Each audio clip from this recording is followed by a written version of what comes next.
We're just about to begin our program. Just want to do one final check for 3 of our honorees who have not yet checked in. We're looking for Kindle Orozco, oh my goodness, Viridiana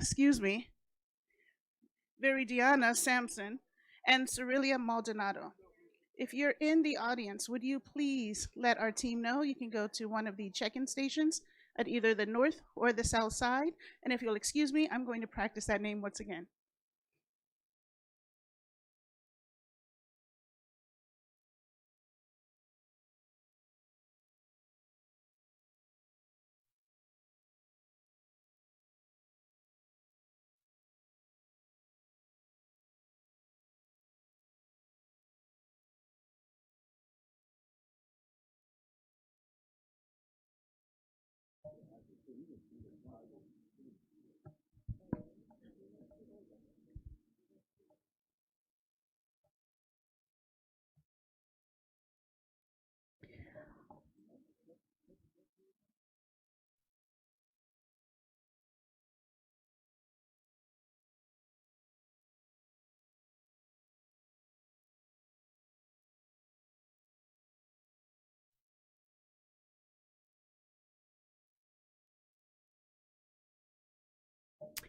All right, welcome everyone. We're going to go ahead and get this meeting started. So we're going to go ahead and call the meeting to orders. 5:30. 1.2 presentation of colors. The presentation of colors is by the Chavez Middle School California Cadet Corps, led by Lieutenant Colonel Chris West, 305th Battalion. So welcome.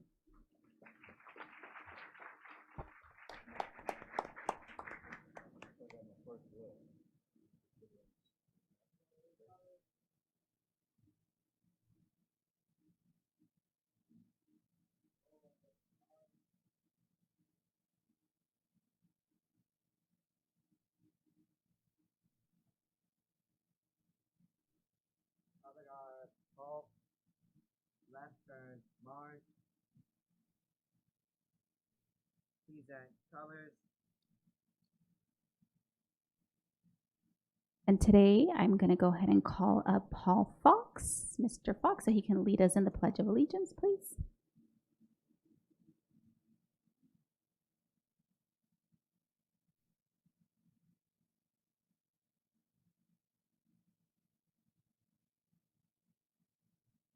Okay. Place your right hand over your heart. Ready? Begin.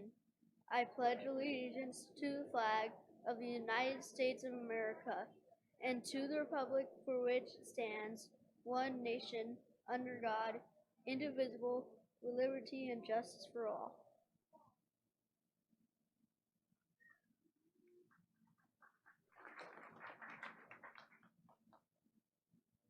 Order colors.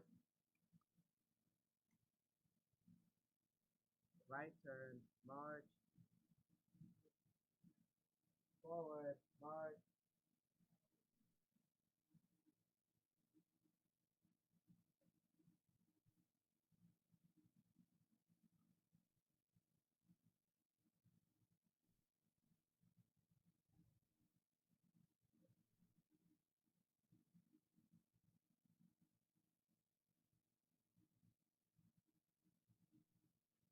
Awesome. You may be seated. Let's go ahead and give him another big round of applause, please. And thank you so much, Mr. Fox. You did a wonderful, wonderful job. All right. Next up is 1.4, approval of the agenda. Do I have a motion? Second. Moved by Mr. Tillman, second by Dr. Wyatt. Vote, please.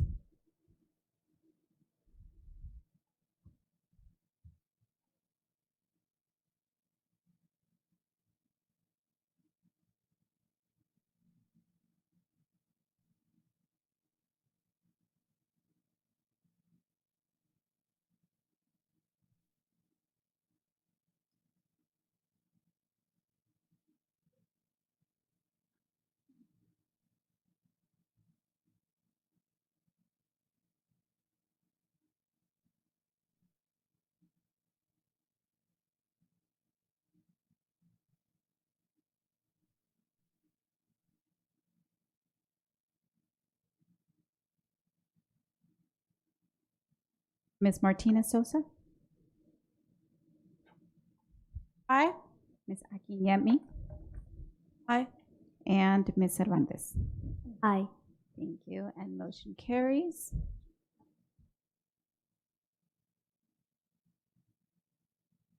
Two special presentations and recognitions. I will now turn items 2.1 through 2.3 over to Ms. Carla Cross.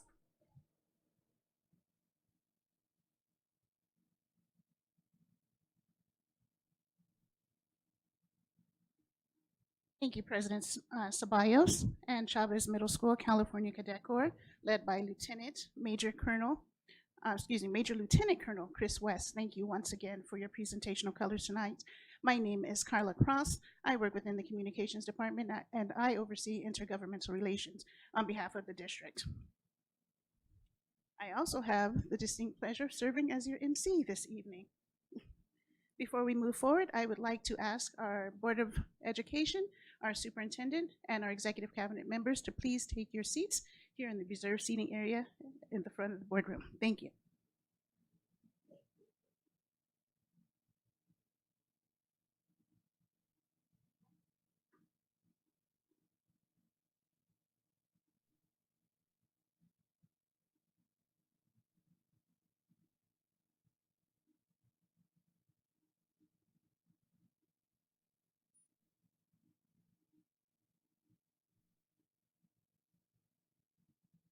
Black History Month is celebrated all month long during the month of February each year.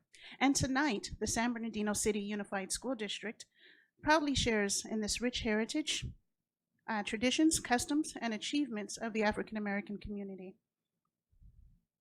To help us mark this special month, our scholar participants of the district's culturally responsive and award-winning magnet program, students accumulating new knowledge, optimizing future accomplishments, best known as Sankofa.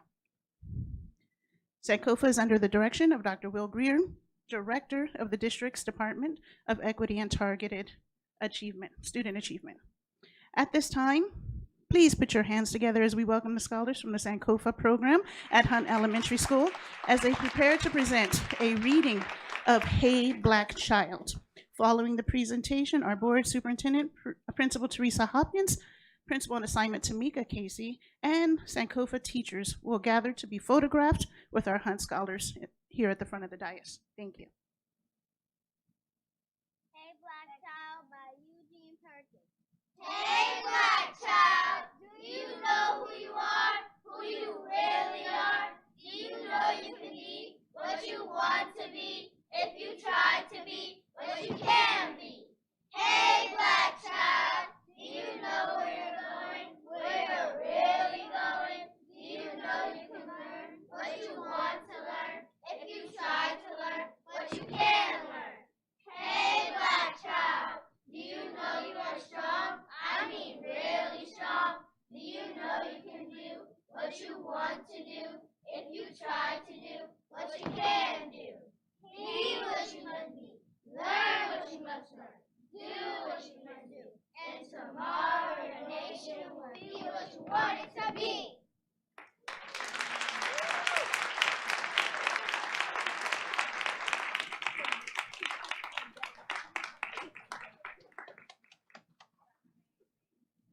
That was incredible. Thank you very much. Please remain in your positions. Hunt scholars, please remain in your positions. At this time, our Board of Education, our superintendent, will gather to take a photo. Principal, oh, there you are.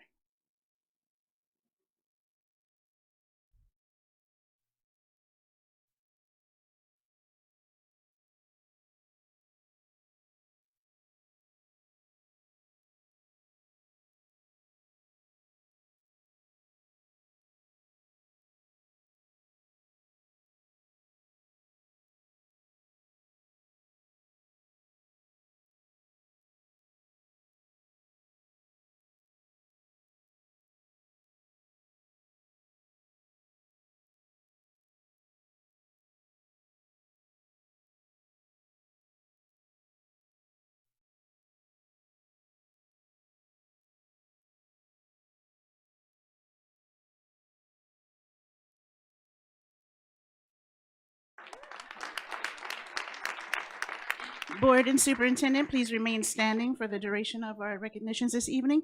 And before they get away from us, audience, let's please give our Sankofa scholars another round of applause. Thank you.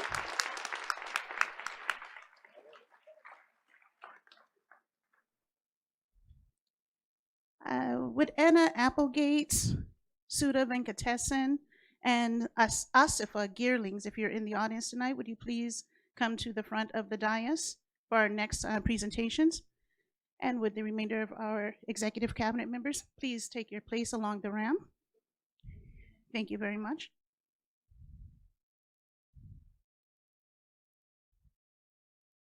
Our next recognitions will be for our special, our spelling bee competition that just took place recently. I understand that there may be some teachers in the audience who helped our students prepare. If you're in the audience, would you please stand at this time so that we may acknowledge you?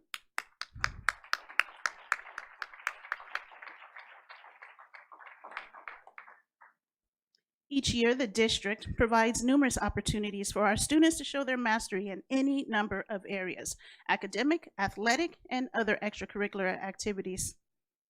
One such opportunity is the district's annual spelling bee competition, which took place recently. The competition was challenging, yet friendly, and included students in grades 6 through 8. And at the end, 3 of our scholars would rise to the very top of the competition and be invited here tonight to be recognized by the Board of Education and our superintendent, Mauricio Ariano. Our first place champion in this year's competition is Richardson Prep High 7th grader Keith Johnson. Keith and his family are joined by Principal Shannon Cabanas, who's making their way down at this time.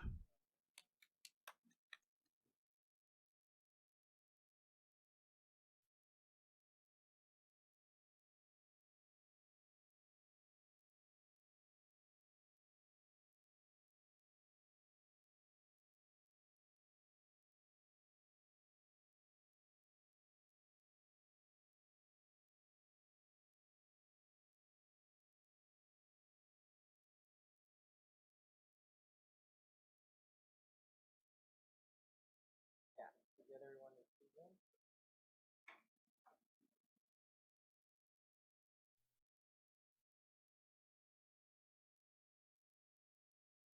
To come forward a little bit.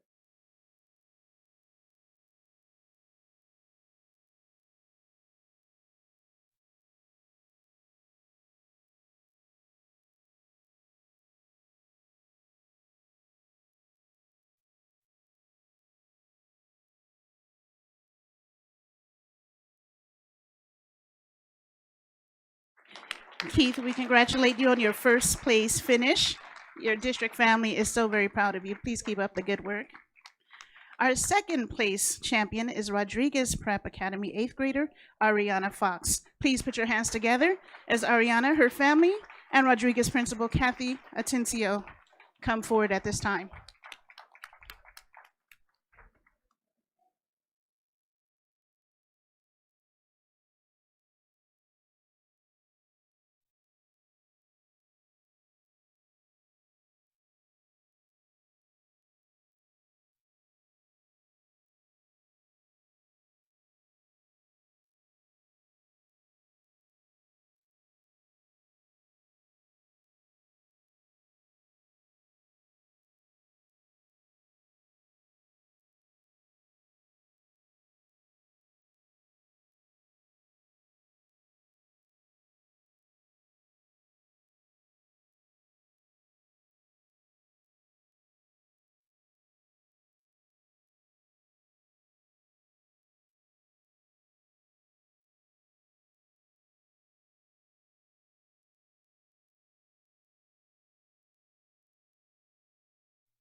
Congratulations, Ariana. Please keep up the good work. Rounding out this year's Spelling Bee recognition is our third place champion and eighth grader Sebastian Avalar, who also attends Rodriguez Prep Academy. Please put your hands together for Sebastian as he makes his way forward.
Thank you, Sebastian, and to all of our other Spelling Bee champions. Keep up the good work. We're so proud of all of you. Thank you very much.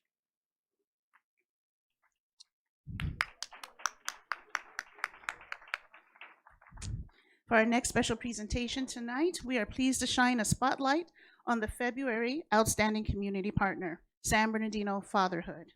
For years, SB Fatherhood has devoted itself to strengthening families and nurturing the engagement of fathers across our district. SB Fatherhood's approach is grounded in collaboration with schools, community partners, faith-based organizations, and service agencies, all to deliver educational classes, practical resources, and advocacy that empower fathers and enriches the lives of students. Within our district, they have helped to develop a long and successful track record of working within our school communities, including Ingram, Hillside, Emerton, and Wilson Elementary Schools. This partnership has brought meaningful father involvement events, mentoring opportunities, and community resource linkages directly into our campus. And tonight, we extend our sincere thanks for their service and look forward to the continued presence and impact that they have across our schools. At this time, I would like to invite Rose Tucker Berryman, Administrative Assistant with San Bernardino Fatherhood, to come forward on behalf of her organization at this time.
Rose would like to provide brief remarks. Rose, would you please take the podium, the center podium?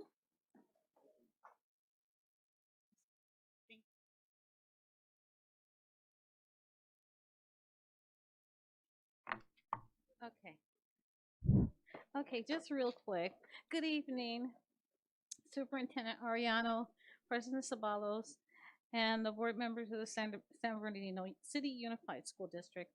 It is indeed an honor to accept this recognition and award.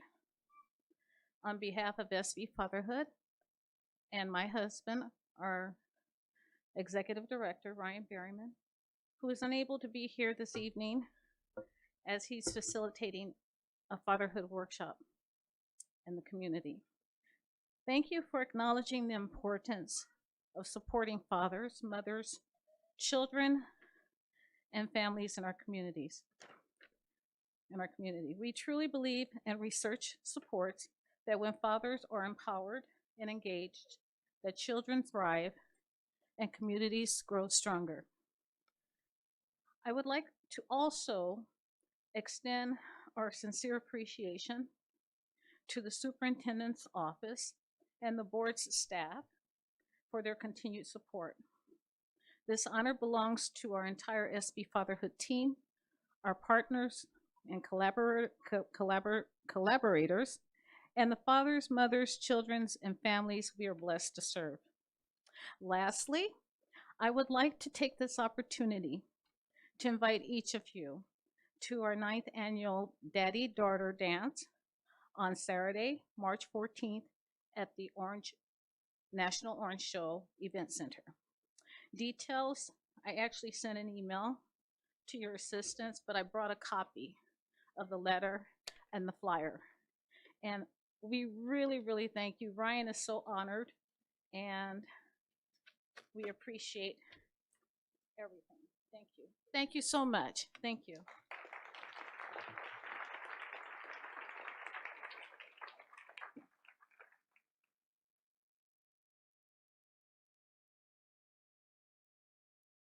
Thank you, Rose from SB Fatherhood. We appreciate you being with us this evening, and congratulations on your award. Also this evening, the board is very proud to recognize the students, parents, guardians, volunteers, and staff from Cypress, Kendall, Virtual Academy, and Anderson School.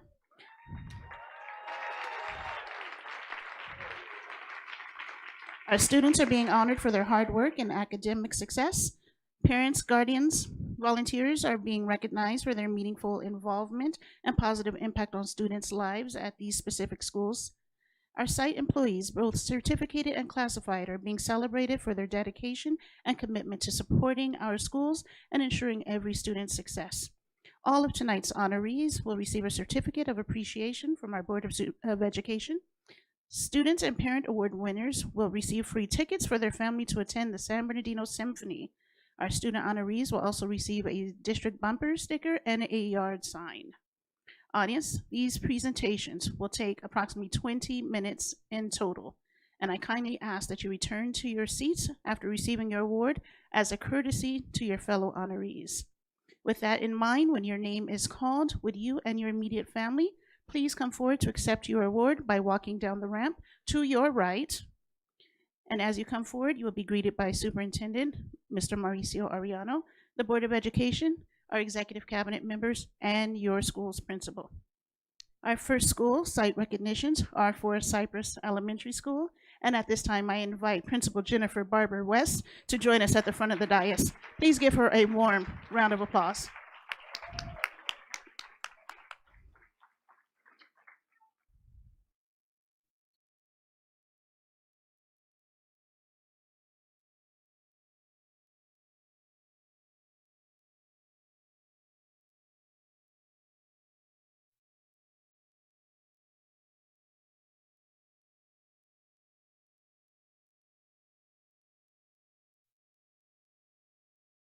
Now, with all of that out of the way, the formalities, let's set the bar high for all of tonight's outstanding award honorees and give a big round of applause for our first outstanding student award winner, who is Autumn Terrell. Autumn, please come forward.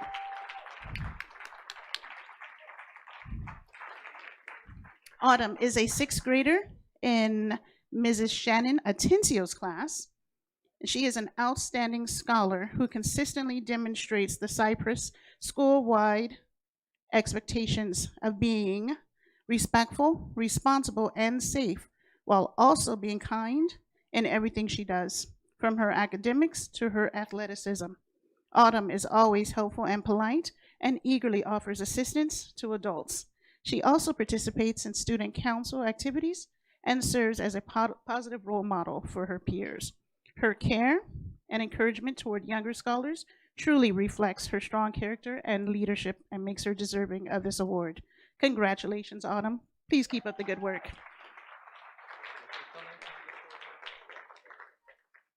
Ready, 1, 2,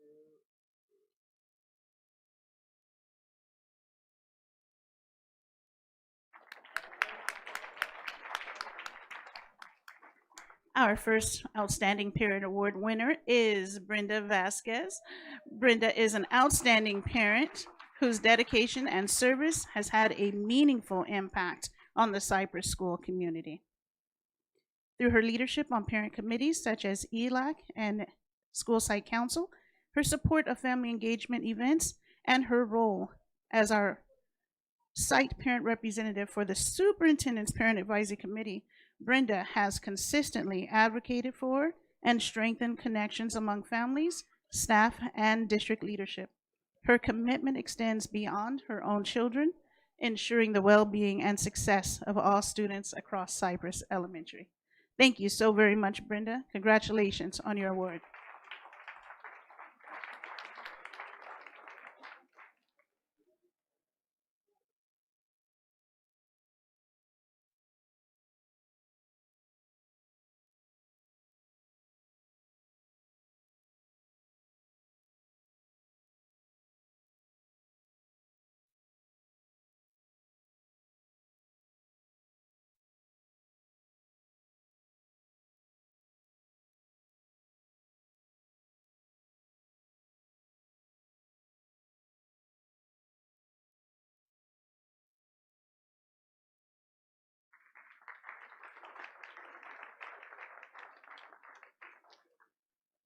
Now we'll be honoring the outstanding staff who make Cypress the special place that it is each and every day.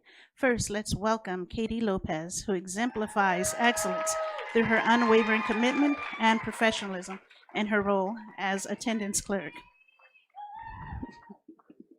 Through innovative attendance awards and celebrations, dedicated home visits, and collaborative efforts with families, Katie has helped reduce chronic absenteeism while fostering a culture of safety, belonging, and pride across the school community. Her resilience and generosity extend beyond her role and her family demeanor. Timely assistance and positive presence reflect the pride and excellence of the entire school community.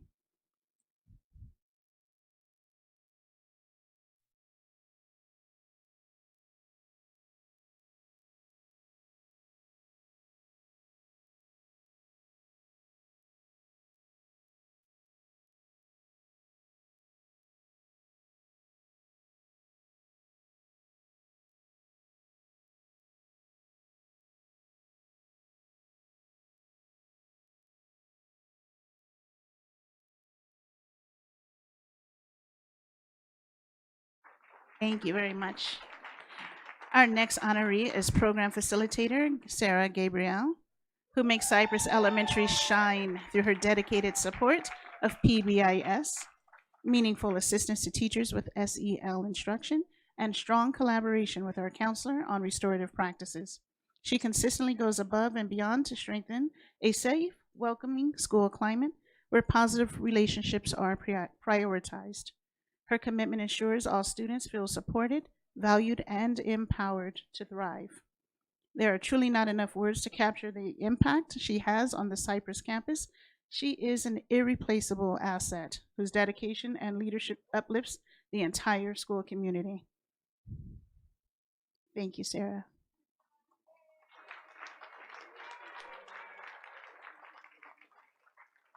Felicia, if we could get you just a little bit over to the side.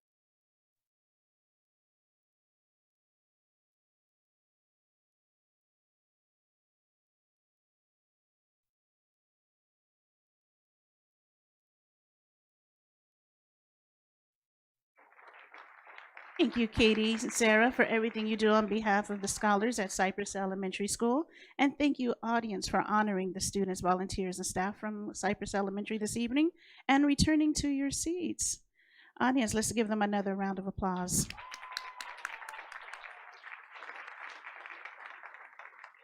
Our next honorees come from Kendall Elementary School. So thank you for that. Let's keep the energy going by giving a big round of applause to our Kendall Elementary School principal, Ms. Megan Silva.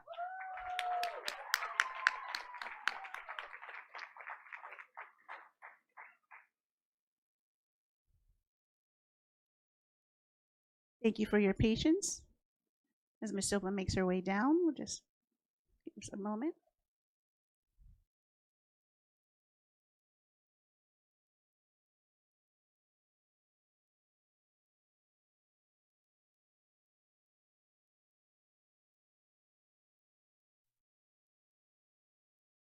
Thank you so much for your patience. Now, please put your hands together as we welcome Kendall's first honoree this evening, Mr. Cody Dan.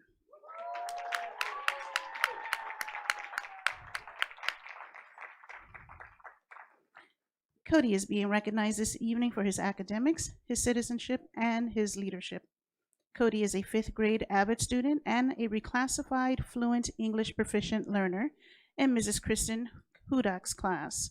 Cody demonstrates strong leadership as a member of Kendall's student council, and he was one of the original members of the school's buddy program, Unified Cubbaroos, where he promoted inclusion and meaningful support for students with diverse needs. He consistently exemplifies the importance of an inclusive learning environment by collaborating respectfully with peers, valuing diverse perspectives, and contributing positively to school initiatives. Thank you, Cody.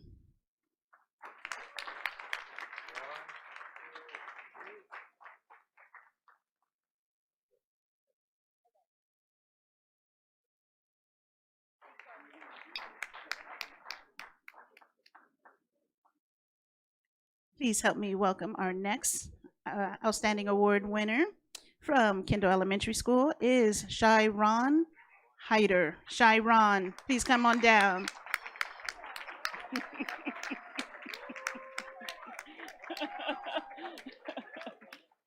Shyron brought the energy.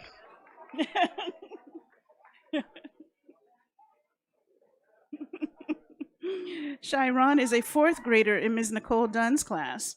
His dedication to his academics and personal growth has led to quite the impressive transition. He is a talented mathematician and a charismatic young man, as we can all see. His confidence and perseverance has placed him on a strong pathway toward continued success.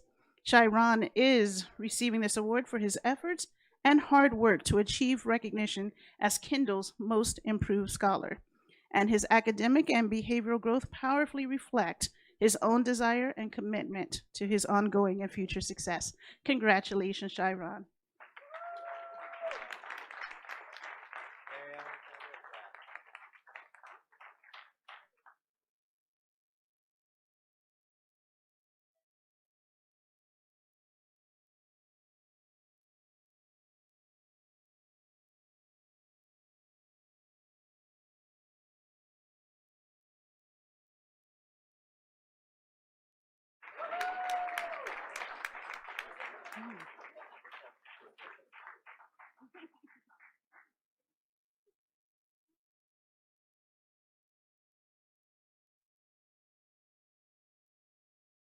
Now we'll be honoring the outstanding staff who make Kendall the special place that it is.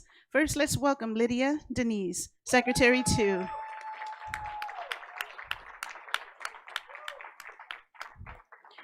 Lydia embodies the district's shine's expectations by consistently going above and beyond in her role of a school secretary. Her dedication to supporting scholars, staff, and families strengthens the heart of this school community. She champions our district by encouraging others to join our team, fosters a college and career-bound mindset for our young scholars. She cultivates a positive, caring culture that makes the school not just a place to work, but a place to belong. She is a true asset to Kendall Elementary. Thank you very much, Lydia.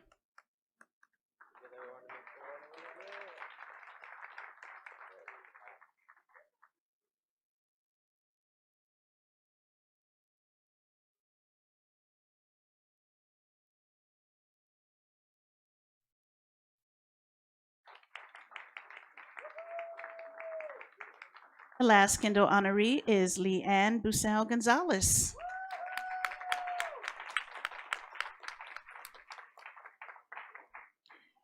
Leanne exemplifies exceptional skill, dedication, and professionalism in everything she does. As Kindle's program facilitator, she seamlessly wears multiple hats and carries out her responsibilities with fidelity, pride, and effectiveness, positively impacting the Kindle campus and the district. In her roles as Avid site lead and site testing coordinator, she goes above and beyond to ensure scholars are equipped with the skills needed for a successful college and or career path.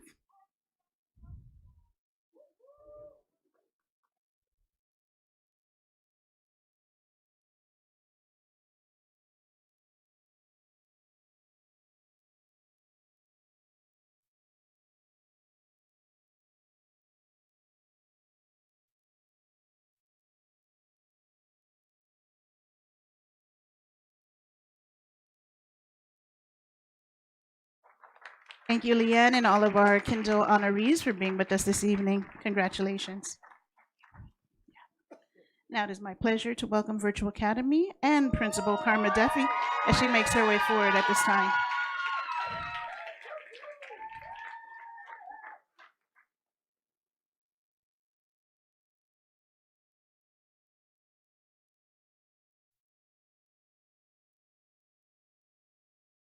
Thank you for your patience as we pause briefly.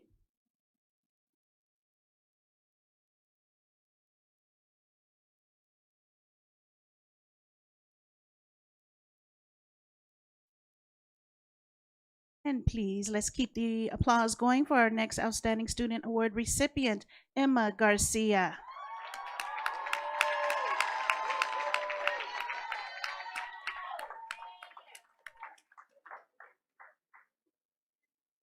Emma is a 7th grader in Ms. Caroline Schmedigard's class who is being recognized for her academics, citizenship, and her accomplishments in music and the arts.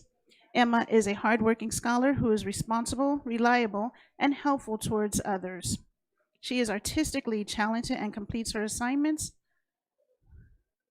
with accuracy and creativity. She is also willing to help not only her peers, but her teachers as well if anything is needed. Thank you very much, Emma.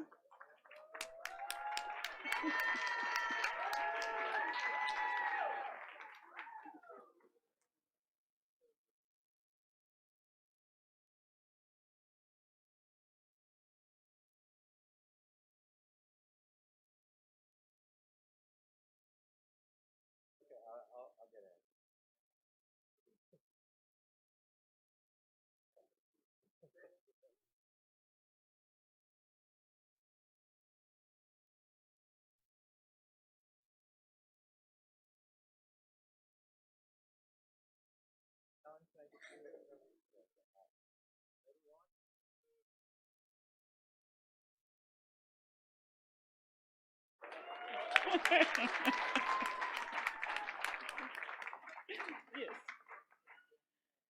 Now, please help me welcome our next Outstanding Student Award recipient, Madden Suneo.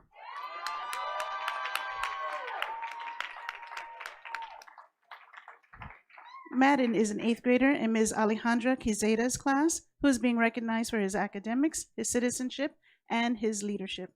He always puts forth effort and shares his knowledge on any topic covered during class. He works well with his peers, and he is someone they can look up to. Congratulations on this award.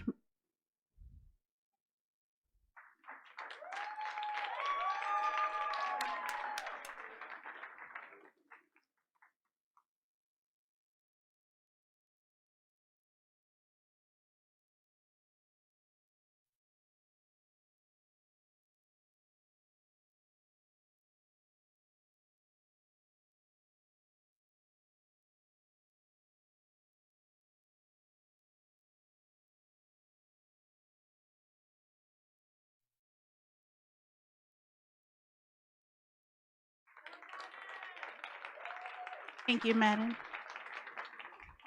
Next, we'll be recognizing our Virtual Academy employees. First up, please welcome Christina Rodriguez, Instructional Assistant.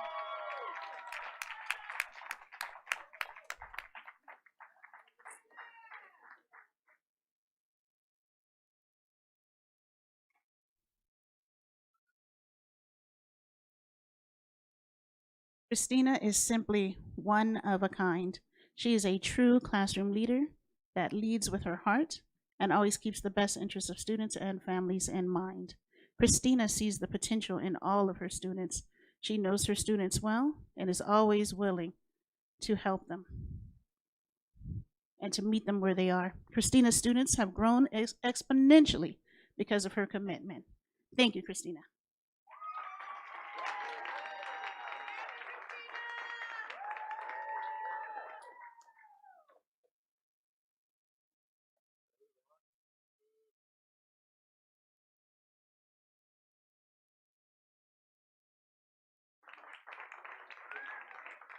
Our final Virtual Academy honoree is mild moderate teacher Maria Esther Villapando.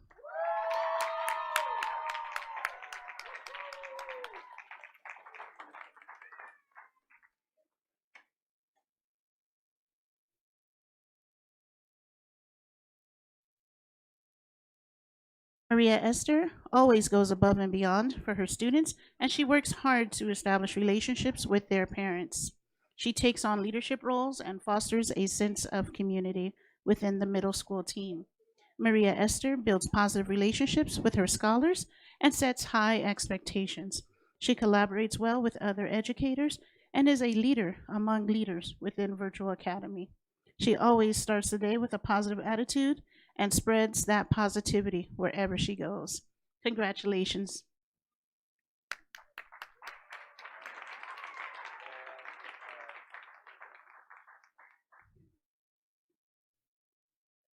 Thank you to Virtual Academy, Principal Duffy, and to all of the honorees from that campus for joining us this evening.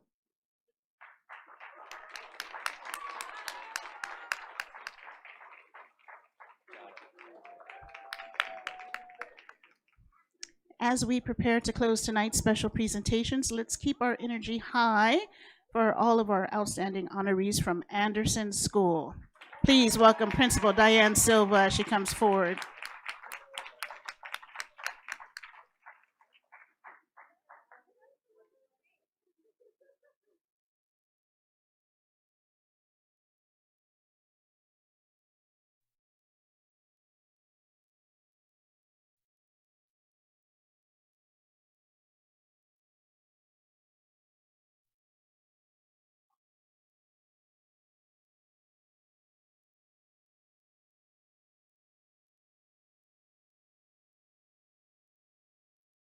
Please put your hands together and give a big round of applause for Outstanding Student Award recipient Stephanie Torres Nunez, a transition student in Mrs. Lillian Segovia's class.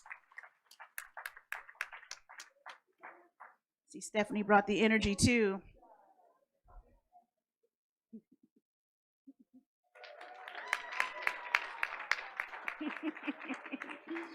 Over the past 2 years, Stephanie has put forth great effort and has shown tremendous growth in many areas, which is why she is being recognized with the Most Improved Award this evening. She has demonstrated increased maturity, confidence, and independence, especially in her vocational skills and work behaviors. She is a sweet student who brings a positive attitude to the classroom, and it has been a joy for Anderson teachers and staff to watch her continue to grow. Congratulations, Stephanie.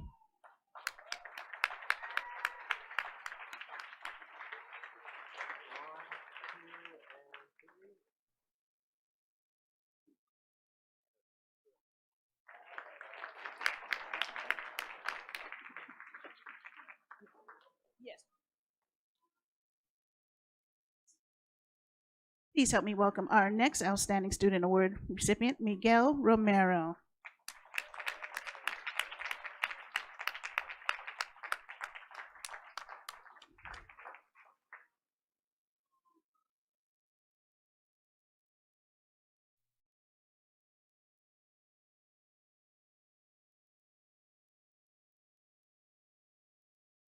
Miguel is a transition student in Mr. David Ortiz's class. He is also receiving a Most Improved Award for his demonstrated incredible growth and improvement. Miguel is quickly becoming an exceptional classroom leader and model student. Miguel is always looking out for opportunities to help others, and we look forward to seeing him continue to develop in our transition program. Congratulations, Miguel.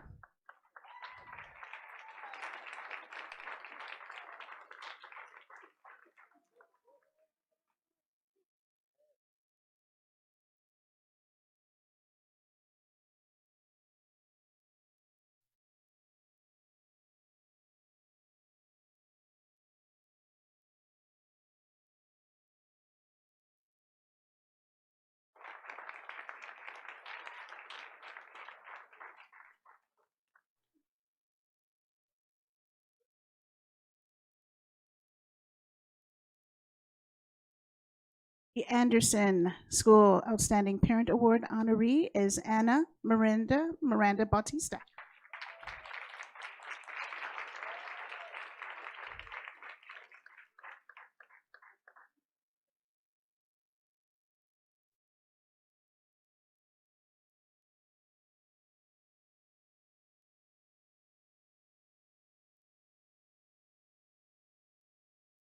Anna works collaboratively with Anderson and transportation staff to ensure the safety and well-being of her son. She is always very positive during communications regarding her son's needs and provides input on how the staff can best ensure his safety at all times. When site and/or transportation make contact to ask questions about her scholar's needs or to ask for her assistance, she is always quick to respond in a caring and positive manner. For these reasons and more, Anna has been selected as Anderson's Outstanding Parent Award recipient this evening. Congratulations.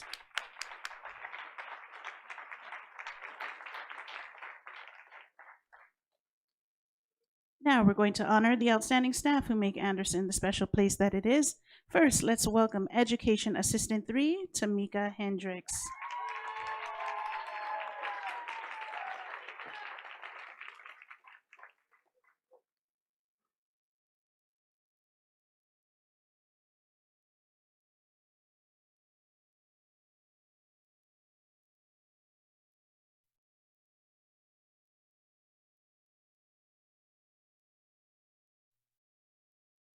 Sorry about that. Tamika works daily with our students to support building their independence. She holds high expectations for each of her scholars, and she closely monitors their progress toward meeting goals. She encourages the students by providing incentives that create a classroom environment that motivates students to work to the best of their ability. Her support and dedication to the students has helped Anderson scholars be confident in the fact they are getting one step closer to an independent life each day. Thank you, Tamika.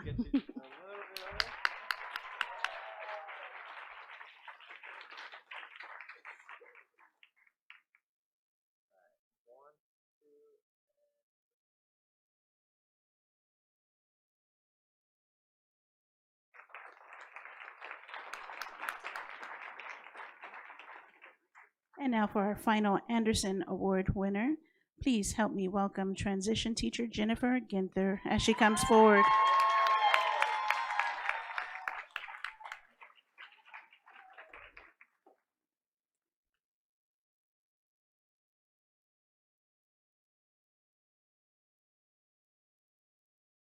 Jennifer is viewed as a leader by her students, colleagues, and administrator.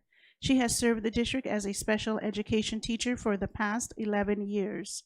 She believes that her students can achieve, and she takes pride and joy in providing learning opportunities for them as they grow and transition from high school to independence. She knows her students' strengths, and she challenges and provides each one of them with the support and encouragement they need to become independent adults. Congratulations, Jennifer. Thank you for being with us this evening.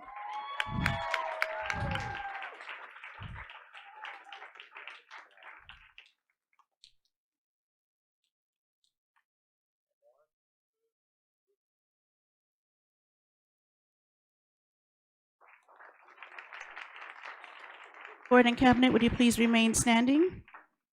Thank you very much. If we're ready, we're going to do a quick reset. And would Principal Jennifer Barbara West please come back to the front of the dais? Jennifer, just by yourself, please. Thank you very much. No handshake is necessary this time. And audience, please give a big round of applause to our Outstanding Student Award recipient, Kendall Orozco.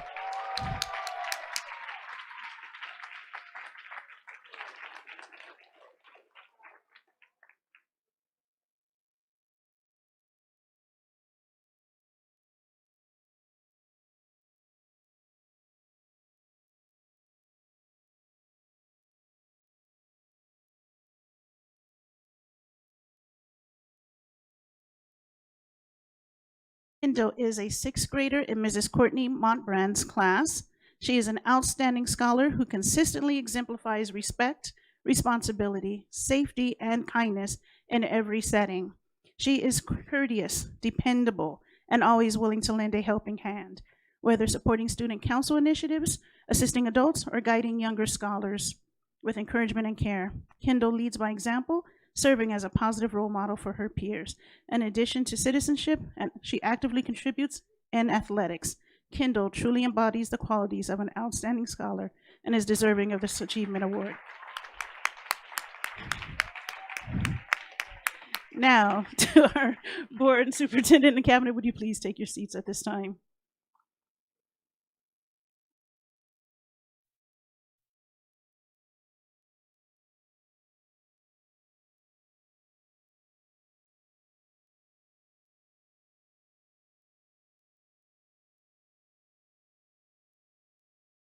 Thank you for your patience and indulging us.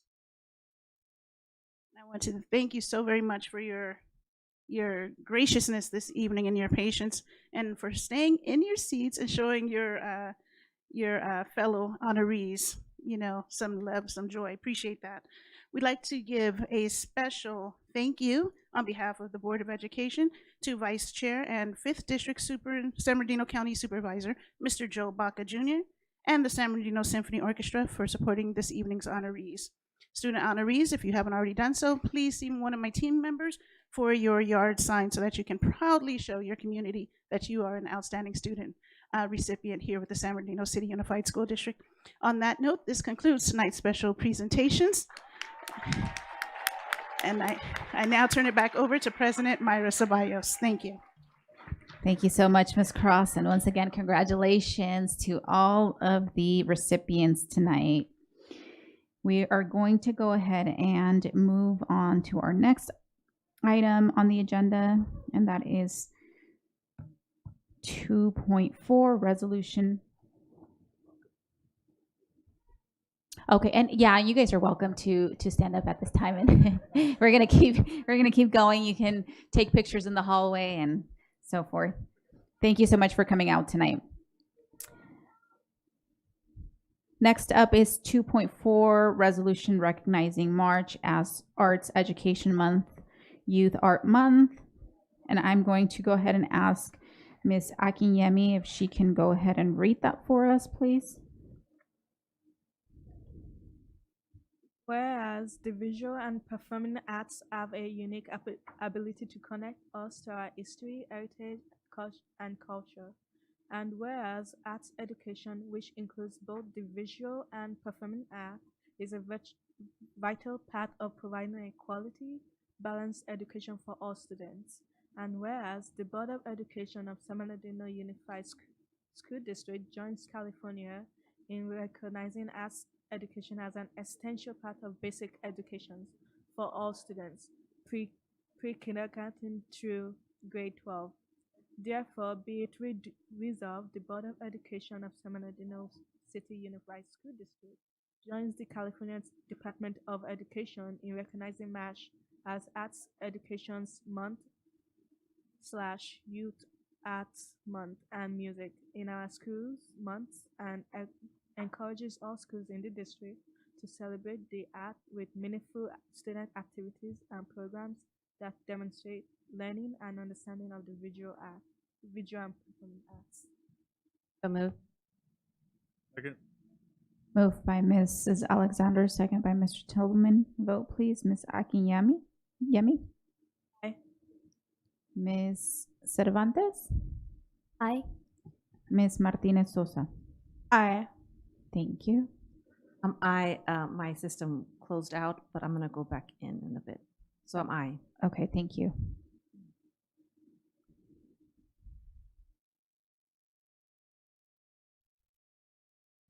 It was moved by Mrs. Alexander. Mrs. Grande? Oh, Ms. Grande.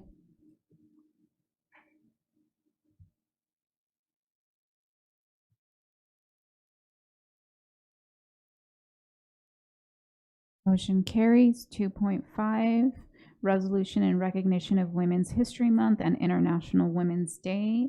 I'm going to go ahead and ask Ms. Cervantes if she can read that for us, please. Resolution in recognition of Women's History Month and International Women's Day. Whereas Women's History Month began as a local celebration of Women's History Week in 1978 in Santa Rosa, California, and whereas now the entire month of March is dedicated to recognizing and spreading awareness of the importance of women in the history of the United States and the world, and whereas March 8th is International Women's Day, a day of collective global activism and celebration, and whereas in our own community across the United States and worldwide, women have been and continue to be leaders in the forefront of social change efforts, business, science, government, math, art, literature, music, film, athletics, and more.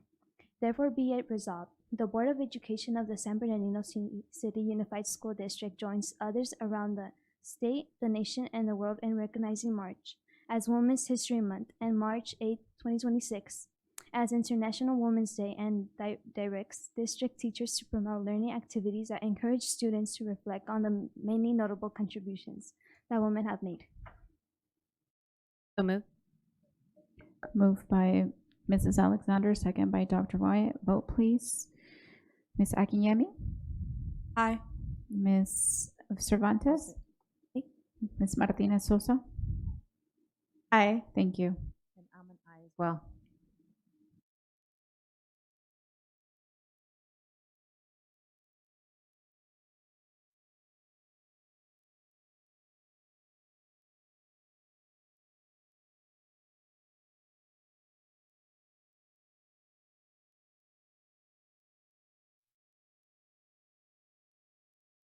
Motion carries. 3.0, public comment. This is the only time the public will have an opportunity to address the board on items not on the agenda and within its subject matter jurisdiction, such as district policies, procedures, programs, services, or fiscal matters. The board must operate under the Brown Act open meeting regulations, which prevents boards from commenting on items not on the agenda to ensure transparency and public participation in government decision-making. The reason is simple. The board wants to make sure that anyone who has an opinion on an item knows via our posted agenda when we will be discussing it as a board.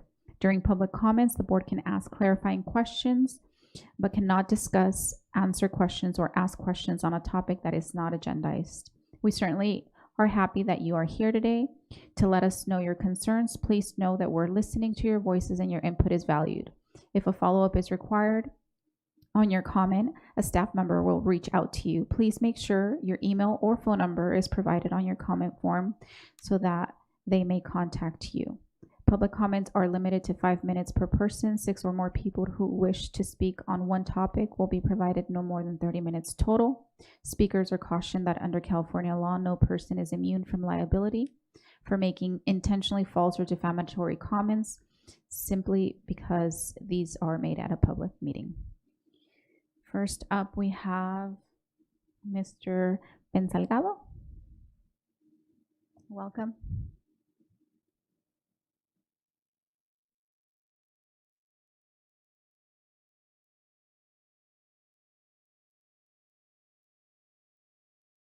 Good evening, President, board members. My name is Ben Salgado, and I am the president of KKC, Route 66 Little League on the west side of San Bernardino. I'm sorry, Route 60 Little League. I got so many. I wrote down so many notes. I got confused. The city of San Bernardino, proudly located on the historic Route 66. That's on the corner of 14th and Mount Vernon, just south of Henry Elementary. I have worked for the school district serving in its community for 12 years. I have been coaching for 30 years. I am the product of my environment. So when I stand before you tonight, I'm not speaking from theory. I see the kids in the classroom every day. I see the struggles they carry. I see the neighborhoods they return to every afternoon. Because I grew up understanding these same pressures, and I see the needs. KKC Route 66 Little League sits on one of the most unserved areas in our city. Many of our families are low income. Some of our boys and girls are growing up surrounded by gangs, influence, drugs, and violence. For many of them, our baseball and softball park is the only structured, positive, and safe environments they constantly have access to. When you give a child a uniform, a safe field to play baseball or softball, you give them more than a game. You give them discipline, you give them mentorship, you give them accountability, and you give them belonging. This funding that we're seeking and we're asking for would allow us to cover the registration fees for families who cannot afford them, provide baseball and softball uniforms and equipment for children in need, improve the safety conditions of the historic park, expand structure, mentorship, and youth development programming. This is not just sports, it's about prevention. I have seen what happens when a child lacks positive outlets. I have also seen how they transform when they have structure, encouragement, and leadership. KKC Route 66 lead have stood along the historic route for generations. That highway represents movement, opportunity, and the American dream.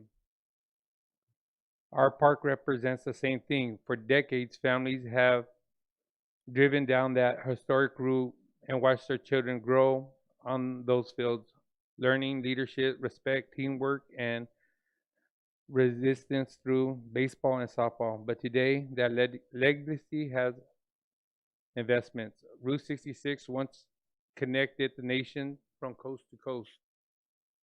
Tonight, I'm asking you to help us connect our children to opportunities instead of adversities, to purpose instead of pressures, to teamwork instead of the streets. Let's make sure that when the people pass by KKC Route 66 Little League, they don't just see a field. Thank you and God bless. Thank you. Up next, we have Dr. Gwen Dowdy-Rogers. Welcome. Good to see you.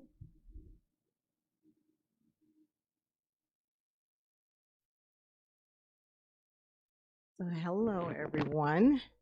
Good evening, President Ceballos, Vice President Grande, to the board, Superintendent Ariano, to the student board members and cabinet. It's good to be here on this side. I am here today because on October the 31st, you all did something wonderful for the community. And that is when you opened up the Child Development Center under the name of Francis Grice. That day, I spoke briefly, and Vice President Grande said the information that I had would be great to have for the center. And so I put that together in a plaque because I think it's important that we have history and our students can read and see and learn those people that we grew up, right, with Danny. And so I'm just going to read to you a snippet, and I'm going to give you this plaque, and hopefully it will be placed over there and will be there for years to come. And I think it's so appropriate. It is Black History Month, and so my timing was impeccable because I didn't know you were doing all this tonight, but I would have asked to be a part of that. So let me read just a portion. As we trace the footsteps of Frances Jean Grice, we can only give thanks for the many lives she touched and enriched along life's journey. A strong and self-confident woman, she was blessed to enjoy many of God's blessings, including being a mother, a sister, and an aunt, and a true friend to many. Frances Jean Grice was born in Detroit, Michigan on April 12, 1933, to Wilhelmina and Edwin Grice. She gave birth to 2 children, Anthony and Darlene, and wanting a better life for them, packed up her automobile and her children and drove to California. After moving to San Bernardino in 1962, she immediately began working at St. Bernardine's Hospital as a nurse's aide and later as an inhalation therapist. She then went to work as a secretary for Art Townsend, the publisher of the Precinct Reporter, where she was struck by the level of hopelessness and joblessness for Black youth in the surrounding community. What she witnessed sparked her outrage and gave birth to her activism. Frances Grice became a key figure in the fight for integration of schools within the San Bernardino City Unified School District. In partnership with her sister activists, Bonnie Johnson, Valerie Pope, and Sarah Davis, they formed a grassroots coalition that became the voice of the voiceless and the poorest African Americans in the Inland Empire on issues of school segregation and joblessness in local communities.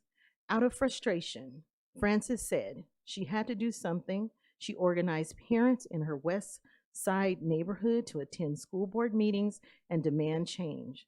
The group, Mrs. Grice said, became the Community League of Mothers. The mothers organized a school boycott and opened freedom schools in garages, storefronts, and living rooms so the children wouldn't fall behind. The Community League of Mothers, CLOM, and its supporters began teaching the students themselves. Within a few years, Frances was a leader in establishing the Dependency Prevention Program, a poverty program now known as Community Action Partnership of San Bernardino County. So I will present this to you all. There is much more to it, but I think it's so much that our students can learn and know about the voices of those that we talk about and we had a chance to walk, see, and engage with. They can read about her. So I will leave this with the board, and thank you all. Have a wonderful night. Wow, thank you so much. Thank you so much for reading that, and not just our students. I learned just now, so thank you for sharing that tonight. Up next, we have Mr. Terry Boykins. Welcome.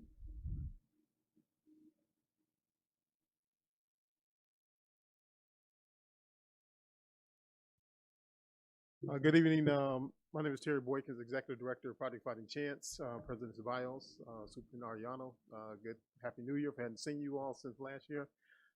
Just want to give you a little bit of update with Project Fighting Chance. We have been invited to a number of the upcoming career fairs, and I believe as of to date, we're going to be attending about 10 of them, working with the students, talking about careers, talking about some of the things that individuals in our organization do, and we hopefully will get one of your alumni, Terrible Terry Washington, who is defending his WBC championship, I think in a few days, next weekend.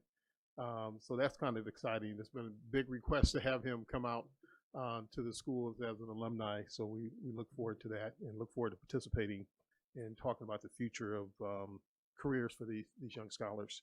The other thing too is a couple of years ago we began advocating for improvements on the west side, and I know this gentleman was talking about the importance of underserved communities having equitable stake in the city, just like everyone else.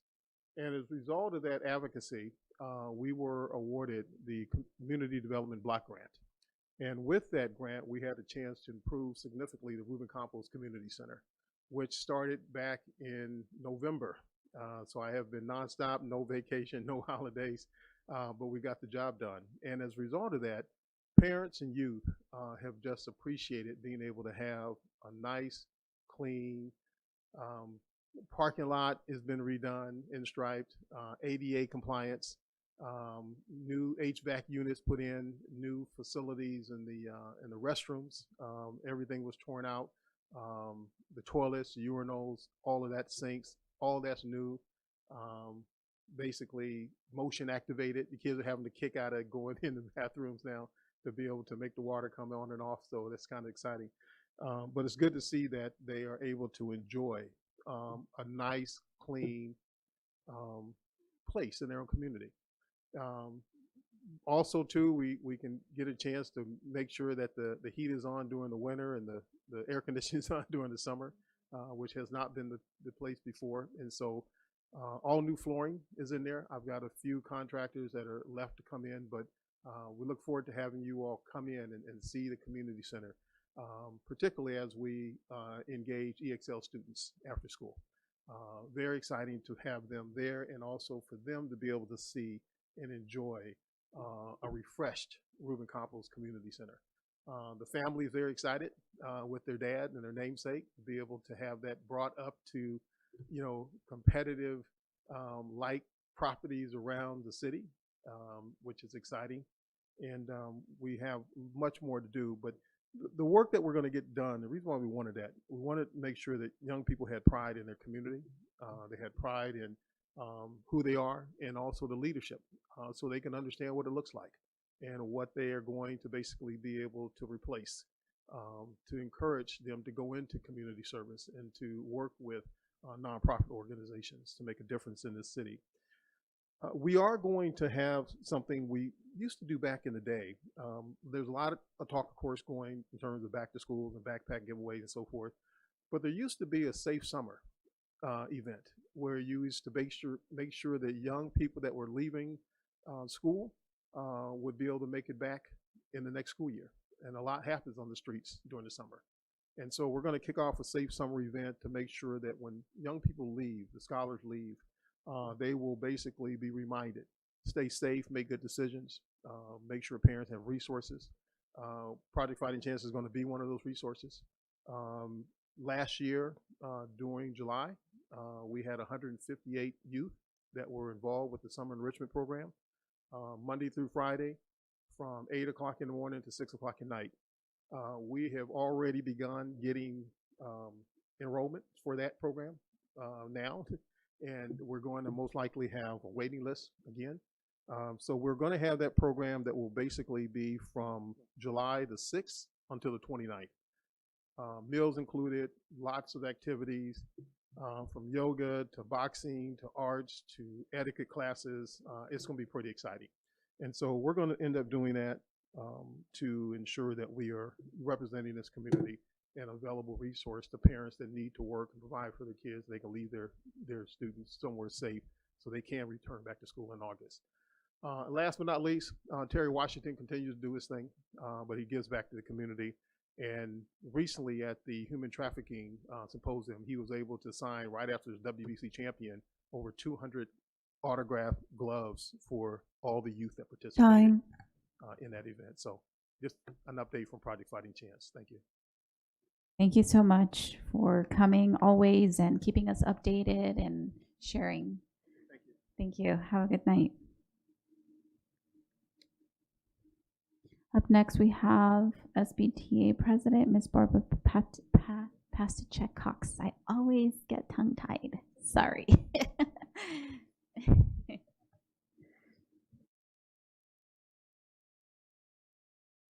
Thank you. That was perfect. Good evening, President Ceballos, Vice President Abelez Grande, Mr. Arellano, and esteemed members of the Cabinet and Board. My name is Barbara Pastachek Cox, and I proudly serve as the President for the San Bernardino Teachers Association. And I'm here tonight not as an individual, but also as the voice of over 3,000 educators in our district. This week, we pause to celebrate and honor the invaluable work of our school counselors. These exceptional professionals do far more than manage schedules. They are mentors, advocates, listeners, and lifelines to our students. They help young people navigate academic challenges, prepare for college and careers, and work through personal obstacles with care and dignity. As former First Lady Michelle Obama once said, it's not about how much money you make, but the difference that you make in people's lives. Our counselors live that truth every single day, and our schools are stronger because of them. February also marks the beginning of Black History Month, a time for reflection, recognition, and renewed commitment to education. It is an opportunity to engage our students in meaningful conversations about our nation's history and the individuals whose courage and leadership helped shape it. Black history is American history, And as educators, we have both the privilege and the responsibility to ensure that every student sees themselves reflected in the curriculum, in their classrooms, and in the story of our country. Today, I would like to take a moment to reflect on the recent passing of civil rights leader Jesse Jackson, whose lifelong dedication to justice, equality, and civic engagement helped expand opportunity and amplify the voices of countless Americans. His work reminds us that progress requires persistence and that leadership is rooted in service. As we honor Black History Month, we also honor the legacy of leaders like him who challenged us to build a more inclusive and compassionate society. Finally, we want to express our sincere appreciation to the board for your partnership. When we work collaboratively, we create stronger schools, stronger educators, and stronger outcomes for our students. We look forward to continuing that work together. Thank you so much. Good night. Thank you so much. Up next, we have Ivarian Jones, our very own student board member. Mr. Jones, welcome.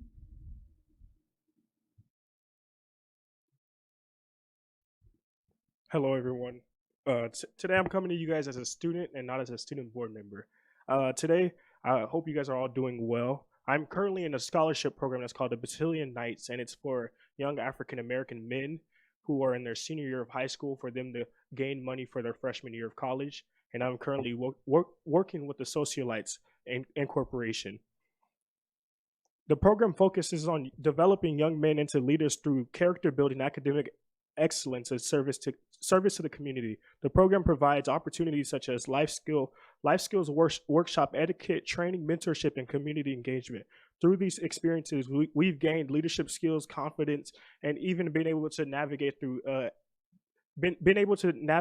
diverse environmental environments and challenges. Programs like the Battalion Knights play an important role in shaping a young man into responsible, driven individuals who are prepared to contribute positively into society. The motto is developing self-character, pursuing academic excellence, and service to the community. It reflects on a value that align with goals we strive as students and future leader. I'm hoping that today you guys can all possibly support me, whether it's in sending this on to other people or whether you can come to the event. We have an event March 28th, which is the official Sir Knight program, where one of us will be sworn in as the Sir Knight for 2026. So I'm hoping that I can gain your guys' support. Thank you guys. Thank you. Mr. Tillman? I'm assuming that we're going to get a request for a contribution. I know we normally do. And then we'll get it agendized. We have it already? So we'll agendize it so we can do a sponsorship. All right. Thank you. Just let you know, I know you want to sometimes say, I'm not a board member. You're always going to be a board member as long as you're serving. This is a teachable moment. Even as board members, we can say we're not in that capacity. We're always in that capacity. So you don't have to deny it. Just embrace it. Embrace it. Yeah. Mrs. Alexander? Sure. I just wanted to make sure how many young men are participating, and are they all from San Bernardino City Unified School District? This year we have 3, one at Cajon, one at San Bernardino High School, and then me at San Gorgonio High School. Thank you. Thank you. Oh, and we have, okay. I believe that's it for public comments. We are going to go ahead and move on to 4.0 public hearing. 4.1 public hearing of memorandum of understanding between San Bernardino City Unified School District and San Bernardino Teachers Association. Article 11, wages and salary increase. Do I have, the Board of Education will hold a public hearing to consider adoption of the memorandum of understanding between the San Bernardino City Unified School District and San Bernardino Teachers Association, Article 11, wages approval of a 5.0% salary increase effective July 1st, 2025 on an annual base salary for fiscal year 2025-2026. It is appropriate at this time to conduct a public hearing. Are there any comments? All right, I will close the hearing at this time. Do I have a motion? Second. Moved by Mr. Tillman, second by Dr. Wyatt. Vote, please. Aye. Thank you, Ms. Medina. Ms. Akinyemi? Ms. Cervantes? Aye. Ms. Martinez Sosa? Aye. Thank you.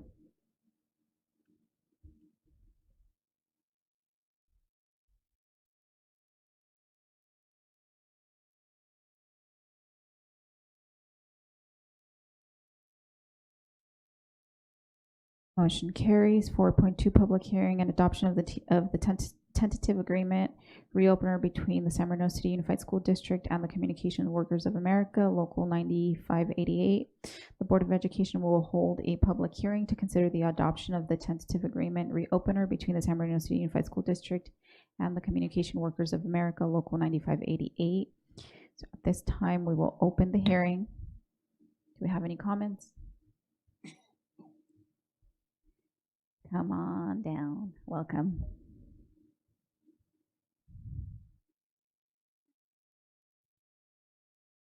Welcome, Ms. Teresa Hunter. Well, yes, good evening, honorable board and staff. I am Teresa Hunter. Most of you already know me, I guess. Been here a few times.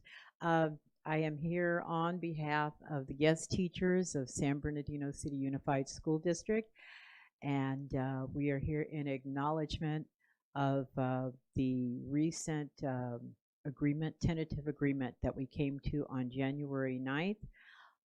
We are represented by CWA Local 9588, and we're just here this evening just to acknowledge that successful outcome of that negotiations, and to thank the board. Say thank you very much, and we'll see you soon. We'll see you the next time around. Thank you very much. Thank you. Thank you so much for coming out. Do we have any other comments? All right, at this time, we will close the public hearing. Do I have a motion? Motion to approve. Sorry, I have Mr. Tillman and Dr. Wyatt. Vote, please. Aye. Thank you. Ms. Akinyemi? Ms. Cervantes? Aye. And Ms. Martinez Sosa? Aye. Thank you.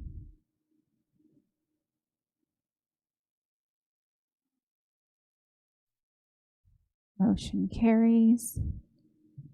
4.3, public hearing of tentative agreement, Article 6, wages, and Article 9 hours. The Board of Education will hold a public hearing to consider adoption of the successor negotiations tentative agreement between San Bernardino City Unified School District and San Bernardino Schools Police Officers Association. Article 6, wages, salary increase, approval of a 5% salary increase.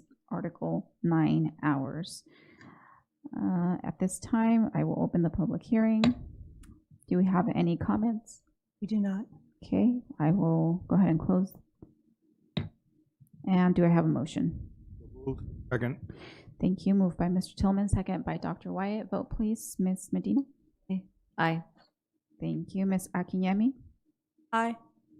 Ms. Cervantes? Aye. And Ms. Martinez Sosa? Aye. Thank you.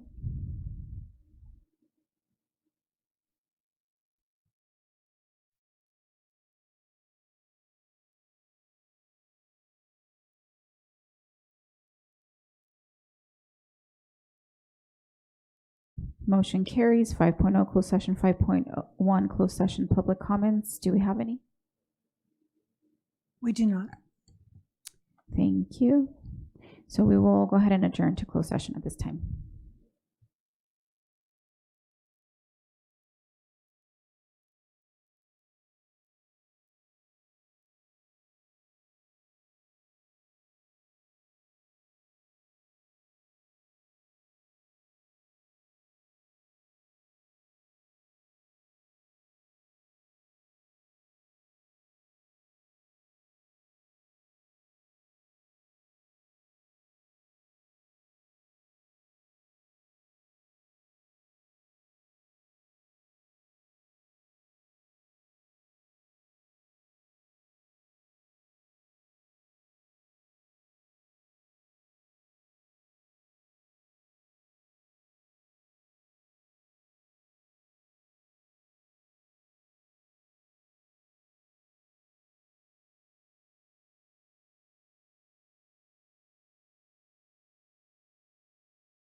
All right, gonna get started.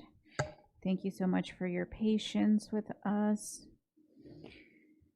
We're gonna move on to 5.0 closed session, 5.1 closed session. Oh, never mind. 6.0 action reported from closed session. 6.1 approval of job description, central kitchen manager. Do I have a motion? So move. Second. Moved by Mr. Tillman, second by Mrs. Alexander. Vote, please.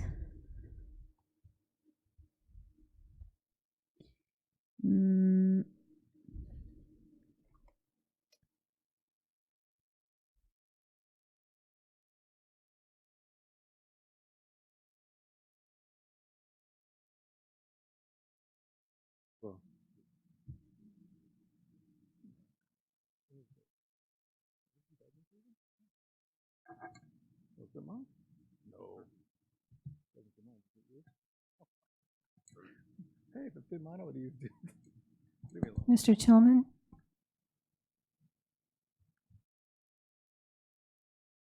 Oh, it's been here? Motion carries. Approval of revised job description, accounts payable supervisor. Can I get a motion? Can I get a motion? So moved. Moved by Mr. Santos, second by Mr. Tillman. Vote, please.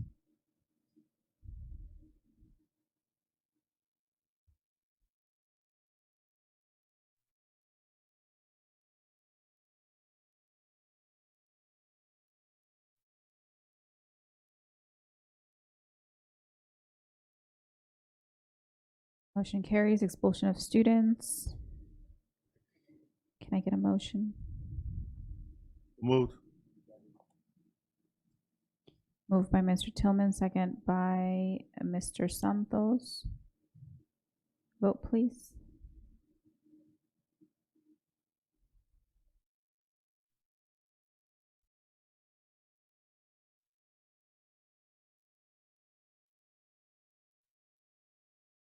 Motion carries. Be it resolved, the Board of Education accepts and adopts the recommendation and findings of the hearing panel based on a review of the panel's findings of facts and recommendations, and orders the expulsion of the following student with the identification number as listed below, in accordance with the board rules and regulations and in compliance with Education Code Section 48900.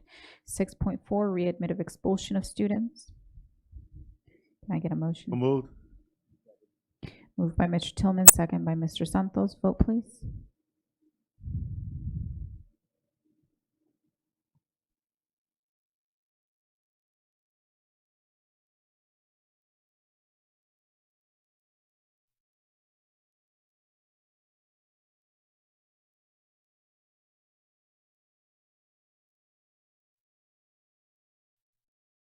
Motion carries. Be it resolved, the Board of Education authorizes the readmission of the following student with identification numbers as indicated below to schools of the San Bernardino City Unified School District in accordance with board rules and regulations and in compliance with Ed Code Section 48900. 6.5 petition to expunge, rescind, sealing of records, or modify youth court or expulsion. Can I have a motion?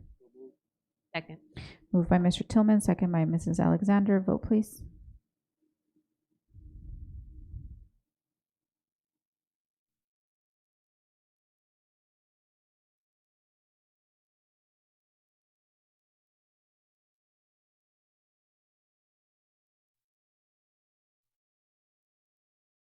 Mr. Santos,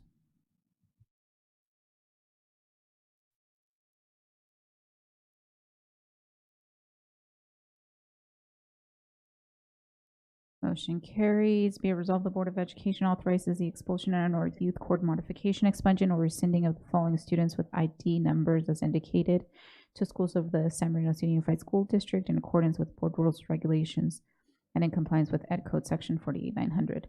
6.6 other closed session action. There is none at this time. 7.0 student board member. 7.1 reports and comments. I'm going to go ahead and ask Ms. Akinyemi if she can go ahead and start us off, please. Hello, everyone. My name is Prophet Akinyemi. I am the student board member representing San Bernardino High School. One thing I am thankful for is our teachers, and our counselors, since it is Counselor Appreciation Week. This week, Cardinal City Happenings highlights a lot of positive things happening across our campus. In honor of Black History Month, students were reminded of the cultural impact and history behind soul food and its deeper connections. There are also many opportunities for student involvement, such as link crew applications, community service volunteering, and the upcoming library book fair, and the blood drive this Tuesday. We are looking forward to big events like the Winter Formal at the end of the month, Purdue's Got Talents this Wednesday, and the Prom Fashion Show in March. Athletics continues to make us proud with teams advancing in CIF competitions and strong performance across all sports. Clubs are staying active with weekly meetings and Valentine's candygram sales, and seniors were invited to participate in direct admission recognition celebration at Cal State San Bernardino. Last Friday, Middle College had a blood drive throughout the day. Then in the afternoon, they had their True Arts dance. Last week, they also had Rodriguez Prep Middle School visiting, and next week, a couple of students will go to Richardson Prep Academy to talk about Middle College High School. At Cajon High School, they're having their ASVAB testing. Cajon spring sports are also starting up. They just had their winter ball dance, where they had ice skating, laser tag, and music. They also had their final winter rally. They are also having a financial aid night on the 18th to help students with FAFSA and CADAA, and UCLA has generously donated 60 tickets for students and staff to attend the UCLA College Fair, and gymnastics meet versus Michigan on February 14th. That's all for my reports. Thank you very much. Thank you, Ms. Akiyami. Can I have Ms. Cervantes? Good evening, everyone. I would like to thank President Ceballos and Vice President Aviles, as well as the board members and Superintendent Arellano for having me today. I'm Valeria Cervantes, a junior and a representative from Arroyo Valley High School. Continuing with this thought, I've noticed how all the dedication of our teachers who go above and beyond. Their commitment helps create a supportive and engaging learning environment, and it truly shows how welcoming and focused our campus feels throughout the school year. At Arroyo Valley, we will be celebrating Black History Month by sharing meaningful facts across campus so our community can learn about influential leaders and the impact they've had on society today. To continue that message, we will also be holding a Spirit Week focused on unity, culture, pride, and as well as standing together as one school community. Moving forward, our girls soccer team has had an incredible season, becoming league champions and continuing their success by winning both round 1 and round 2 of CIF competition. Best of luck to them as they continue their run. Our boys soccer team has also worked hard and earned a spot in the playoffs, showing dedication and teamwork that they bring to their programs. At San Andres, they have been focusing on preparing students for life after high school by hosting a helpful workshop for college applications and FOSA. They're also giving students real-world opportunities and communities by certifying them in practical skills. At San Gorgonio, there's been some meaningful things that's been happening. They hosted a showcase where incoming 8th graders visit to see them what the school is offering them, and students recently began their brain class, giving them a unique hands-on learning experience. Continuing with this, at SLAC, also known as Student Leadership Advisory Council, they've been creating opportunities for students with 2 upcoming field trips designed to help them explore, learn, and gain a hands-on experience beyond the classrooms. Therefore, these are some of the things highlighted by the schools. Thank you again for having me today. Thank you, Ms. Cervantes. Next up is Ms. Martinez Sosa. Good evening, everyone. I am Maremi Martinez Sosa. I am a junior that has the pleasure of both attending and representing Indian Springs High School. Now, I wanted to take a moment to thank the counselors across the district, as it is currently Counselor Appreciation Month. I speak for everyone when I say that they make a huge impact on students' lives by putting forth their efforts and dedicating their time to help students excel in their education. On my campus, I've seen it happen in real time. whether it's helping students adjust schedules, listening to students express their mental health issues, offering helpful alternatives, ground opportunities, or even supplies to students in need. They are always there to offer a helping hand. At my site, they even host an event each month where they give away clothes to students that are in need. They call this event the Counselor's Closet. They are truly unspoken heroes on school sites, and their work does not go unnoticed. With that being said, I wanted to share what's been going on in Indian Springs High School. To begin, I wanted to share how we are recognized across the nation for our AP Psychology class, due to the fact that on our unit on child development, rather than use an egg for the classic raising a baby experiment, we used Tamagotchis and reflected on how our parenting style shaped the way the baby acted and evolved, as its appearance showed what level of care the parents had given it. Another event that was hosted was for the AP US History, where the students were tasked to create a board, speeches, and give out prizes for a fair with topics surrounding the progressive era. Students would be graded based on the attendees' thoughts, these attendees being from various history classes all the way from world history to AP government. Then we hosted a senior event for Valentine's Day called the Broken Heart Dance. It had a food truck to sell coffees, and as we worked hard to develop this occasion, we even had a Valentine's themed Spirit Week in preparation for it. And another thing I wanted to bring up as well was that we are actually having a Black History Month themed dance as well, which is going to be called Black Love, and it's going to be this upcoming Thursday, I believe. Then, at Pacific High School, there had been a ribbon cutting ceremony to honor the opening of their new biomedical building. This building allows students who are planning on going into the medical field to take initiative in high school and get the hands-on experience by putting them ahead of the game and connecting them from the gateway from high school into college, which could qualify many students for internships and various new possibilities. They have also begun their spring sports and have been hosting food distribution events with Pure Land, giving food to communities in need and offering community service all in one. Another thing I wanted to point out is to thank our student board member, Damien, for speaking at the ribbon cutting ceremony. Lastly, Sierra High School has a new shipment for Olive Branch, which helps provide students with clothes. They have just gotten a site at Cajon campus to distribute the items. As well as their College and Career Center has been hard preparing their seniors for college applications and FAFSA in order to best prepare them for their futures. Unfortunately, there has been no SAC meeting this month, but there is going to be an upcoming Pepperdine field trip, which a lot of students in SLAC are preparing for and very excited for. Thank you for your time and have a lovely evening. Thank you so much for those reports.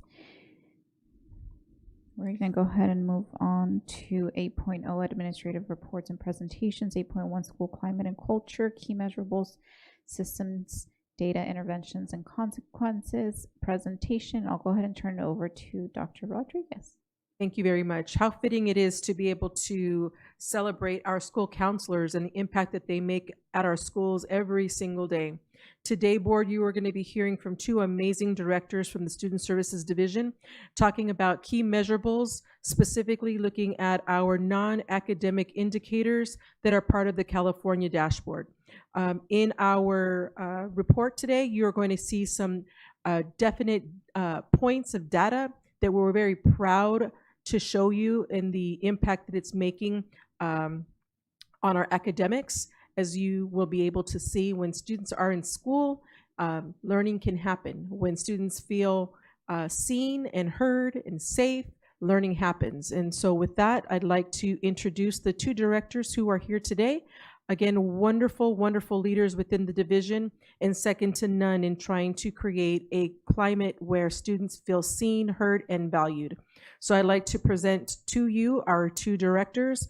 We have from Student Wellness and Support Services, Mrs. Colleen Williams, and from Positive Youth Development, Dr. Marlene Baikendova, who work together in collaboration to support students across campuses. Thank you, Dr. Rodriguez, and thank you, board and cabinet members, for having us this evening. We know it's a little chilly, so if our voices vary a little bit, we apologize. We wanted to frame a little bit of climate and culture with the concept of wellness multi-tiered system of support. So climate and culture, if you look at the graphic in the middle, is the foundation. It's the coat rack that all of this hangs on. So whether we're talking about the social, emotional, behavioral side, or we're talking about physical health. And so really looking at how the systems, the data, and the practices that climate and culture brings us allows us to infuse those social, emotional, behavioral supports as well as those physical health supports as well. And really identifying the level of support for each and every child within our district. To do that coat rack that I referred to is looking at the system of positive behavior interventions and supports.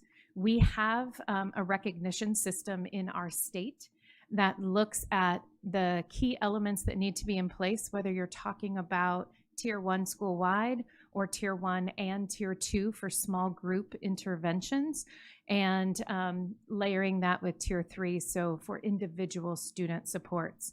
What you're looking at here is a graph over time. So you can see how many schools we had back in 21, 22. We had 35 schools. And every year we keep climbing a little bit. And at the place of 68 schools, and really getting to celebrate with all of those is a max capacity room situation, which is a great thing to celebrate. And then if you look at the key metrics over time, we've gone from 35 schools to 68, so you can see the improvement over time of the 4 years there. How many schools are able to look at school-wide systems of support and then provide small group interventions? That would be your gold recognition schools and the improvement level, as well as your platinum level means that they're able to address students across those tiers. And we had 0 of those schools when we started this process in 21-22, and are definitely proud of the 8 schools and looking to expand that as we build those systems with them. In terms of that, addressing the physical health needs, we have some crucial staff members in that work, whether you're talking about your school nurses, your health aides, your licensed vocational nurses, and a lot of other staff that help support the work of physical health. We want to make sure that students feel cared for. We want to make sure that we identify and address barriers to their academic education. We don't want them sitting in a classroom with a toothache. We don't want them not being able to see the screen in front of them or the board ahead of them. And so really looking at putting those system pieces of climate and culture in place and applying that to the physical health supports. So you can see each one of those measurables over time has grown quite a bit, whether you're talking about how many students have participated in telemedicine visits with Hazel Health that's available for all students, how many students participate in our Saturday immunization clinics, all the way through our most recent partnership of school vision clinics, where students get an eye exam and get to pick out their own cool frames and get their glasses at no cost within a week or 2. So we're very proud of the work that our teams are doing. They are working seamlessly to ensure that all students get the care and support that they need in the physical health realm so they feel well when they are on campus. In terms of counselor supports, I'm so excited to hear the impact of counselors at the high school level, and really so thankful, and I will make sure I point that out as I share out to counselors as well. So some of the work that they do aligned to the American School Counseling Association core elements. They support students' social emotional health and academic and college and career. So that looks different at each one of the developmental levels, whether you're talking about elementary, middle, or high school. High school, obviously, they have a lot more to do in academics and college and career planning. So what you're looking at here are a couple of measurables.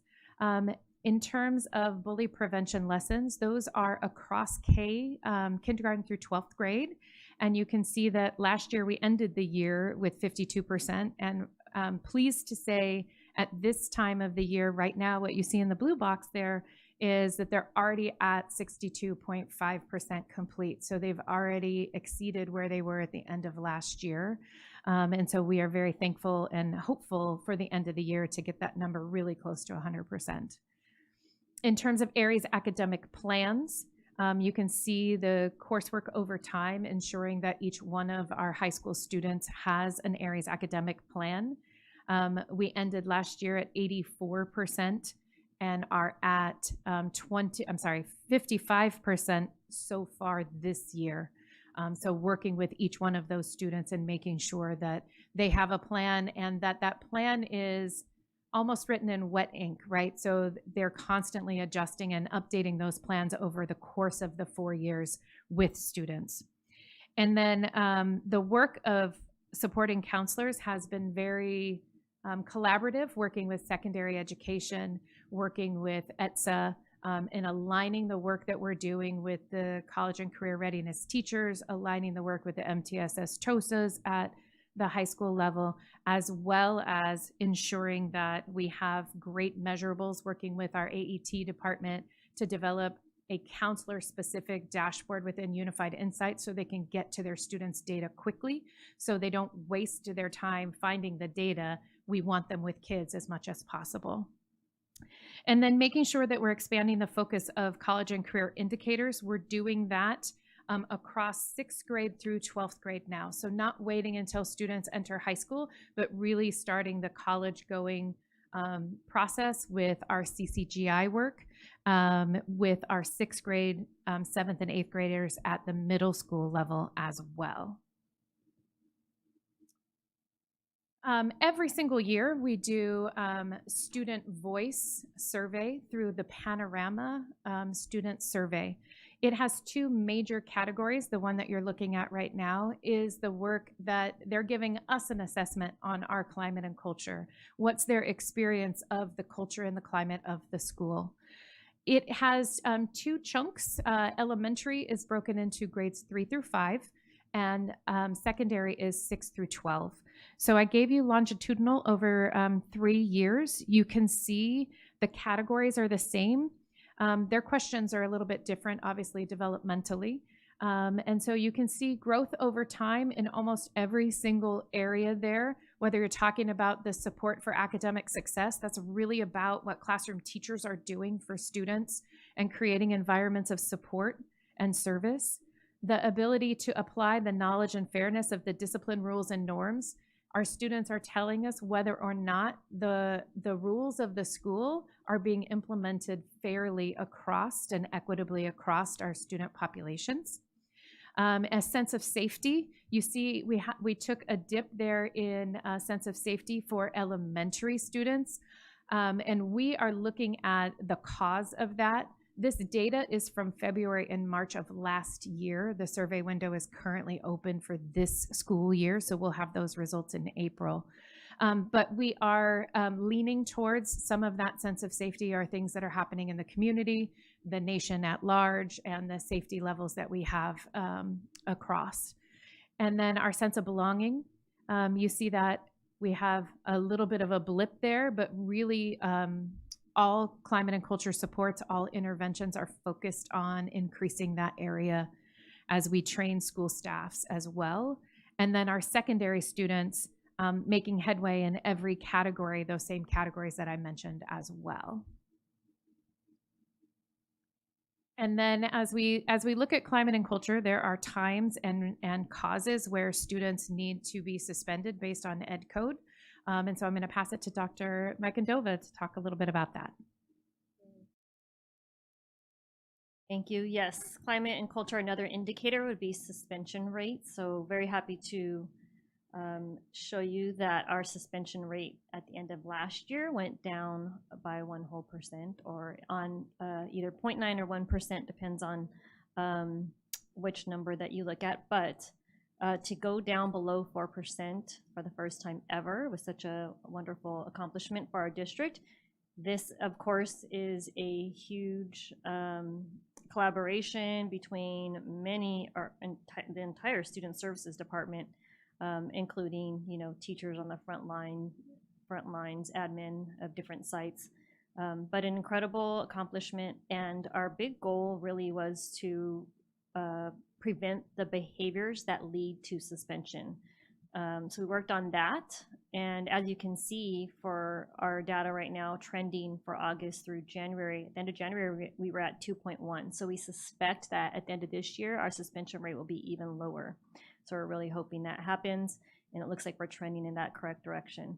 As you can see too, in terms of when we do have to suspend kids, we have really reduced the number of days that we're giving students. A lot of this too really is equipping our administrators and sites not only to have awesome climate and culture, you know, led by the Swiss team, but also even just kind of using the Tier 2 restorative strategies when a student does something wrong so that they don't repeat that same mistake. So again, trying to prevent the behaviors that lead to suspension, but also prevent repeat behaviors is really what we focused on throughout the year. Now, looking at the suspension rate, thank you. You can see the different levels broken down by elementary, middle, and high, and each area is trending down. If you look again through August through January, we believe a lot of those indicators will be lower as well by the end of the year, especially middle school is trending very low at this time. Going to our student groups, you can see most of them are trending down. We do believe now looking at August through January for foster that will trend down this year as well. We have about 13 weeks left, so we expect that one will be lower. That group is quite small, so it is difficult. Just a change in a few students could change numbers drastically for foster, but we nonetheless are working on that group with our specialized learning department. And here are our expulsion numbers, again trending back down. You can see.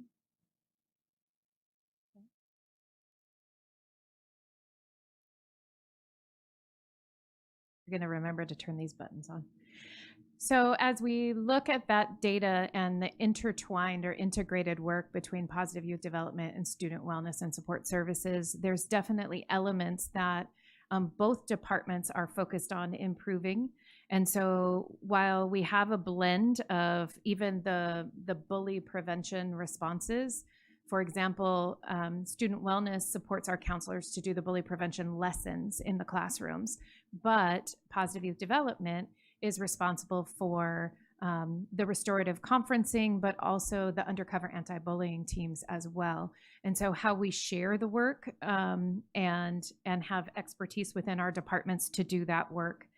So we're going to continue in the student wellness department to support the systems, interventions, and data-driven efforts that we saw such great movement in over the course of the last few years. We're working on refining the expectations and the data-driven implementation for counselors and nurses, and then expanding the utilization of those physical health services. So getting the word out to people and letting them know what services are available right at their own school, if not in their local area when we do Saturday events. And then in terms of positive youth development, they're also going to focus on.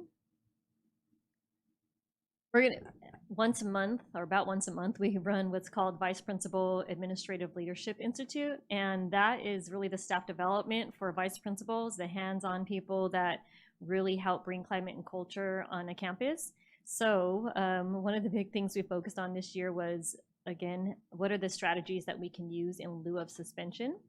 We also really focused on, do you know how a suspension rate is calculated? We found that was very useful information, and once our admin understood that helped them make better decisions and deciding when to use restorative practices, so that was a good thing to do.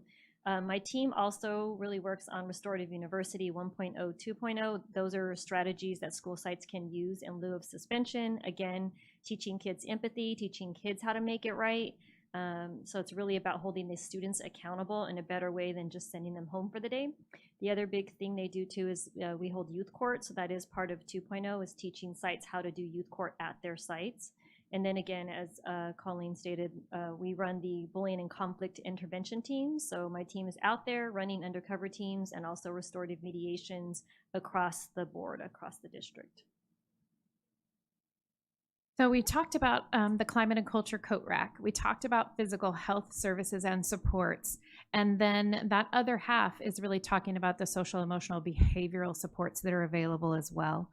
So we have a tiered We have a tiered social, emotional, behavioral support to ensure that all students receive the right level of care. This is a snapshot for you of how do we create classrooms that have really high academic expectations, but are also this welcoming, safe, and nurturing learning environment where I can take risks with my academics, where I know I'm supported and I can get the help that I need. So we're really looking at classrooms to have the effective classroom practices in place. We used to do those trainings at the district level and bring people in. We're now doing those at the school site where all teachers can be receiving that information all at one time to support the implementation at the school. And then in terms of our tier 2 interventions, just like Marlene mentioned, Positive Youth Development has undercover anti-bullying teams. We have 3 offerings there: check-in, check-out, which is for students who need additional adult attention. We have the emotion management group, which is for social emotional learning skill development. And then we have Trails to Wellness, which is for students who are displaying anxiety or depression-like behaviors. And so each one of those is a training for the teams, and we're looking at addressing different reasons why kids need more. And then we have intensive tier 3 support, where we're looking at just one child, the environments that they're in, the supports that are there, and what is necessary for them to thrive. And we do that through a behavior intervention plan or behavior support plan.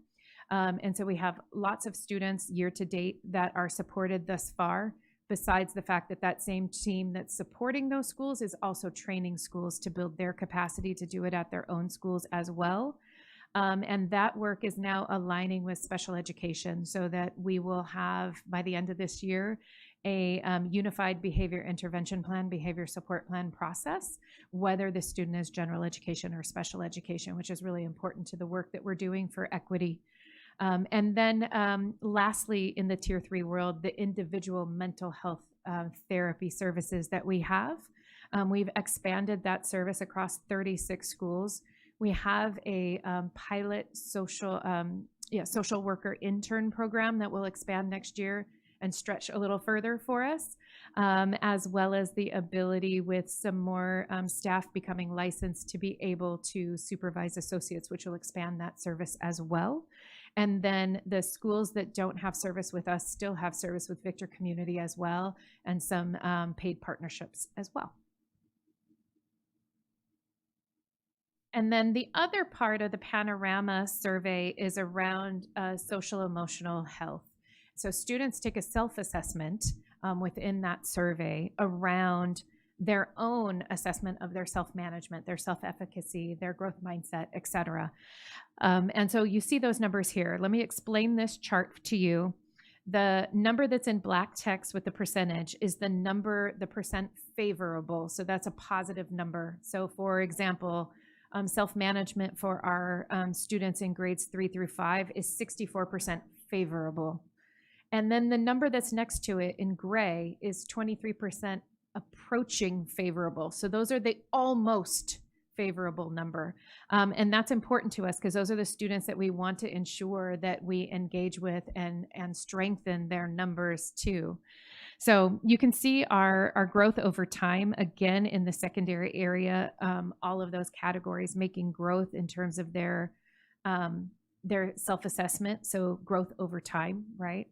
Self-efficacy and growth mindset have a drop of 1 point favorable. And so we're looking at digging into that. This is where we decide, is the social emotional curriculum in the classrooms working? Is it helpful to students? Do we continue that work?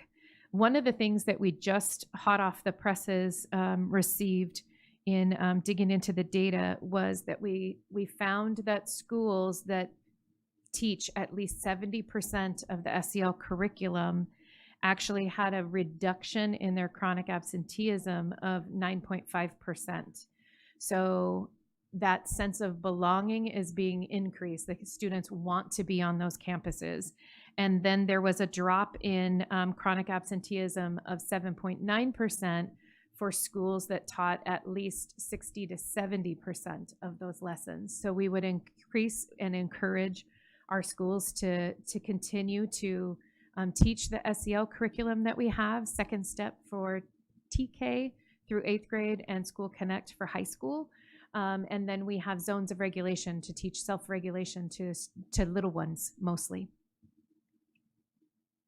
And then in terms of what we're going to do about this data, really looking at ensuring that we're increasing those classroom lessons, ensuring that teachers all have access to the curriculum, which is digital now, expanding access to those tier 2 and tier 3 interventions that we talked about, whether we're talking about the one for adult attention or the one for SEL development across our schools. We want each one of our schools to have all 3 of those offerings and undercover anti-bullying teams as well. And we want each school to be able to address individual student care in a behavior support plan or behavior intervention plan, and progress monitor the student success of that and fine-tune that plan as the student responds. And then, as I stated, expanding access to mental health therapy. All of our schools have access, all of our students have access, but we want to increase the capacity of our own internal team to provide that care and that connection to our district staff and school team as well. And our last indicator, chronic absenteeism. As you can see, we have been improving over time. We made some bigger drops in the beginning. We kind of plateaued, but right now we are trending back lower, so that's great to see. That is our overall K-8 and K-12 data. If you look at, this is it broken down by grade level. See that data there. Again, all of them trending down, which is great. That's what we want to see. And then this is by student group.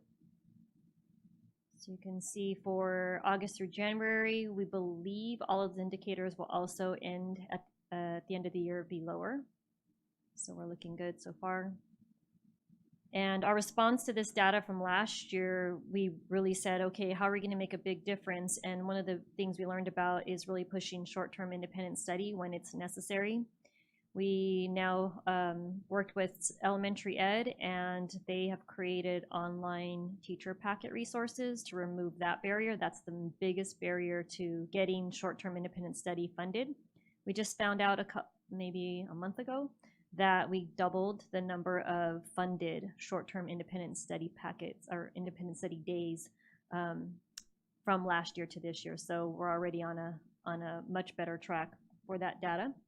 And then, of course, we're working on transforming our SAR process. We've taken it to the sites. We do SAR blitzes there.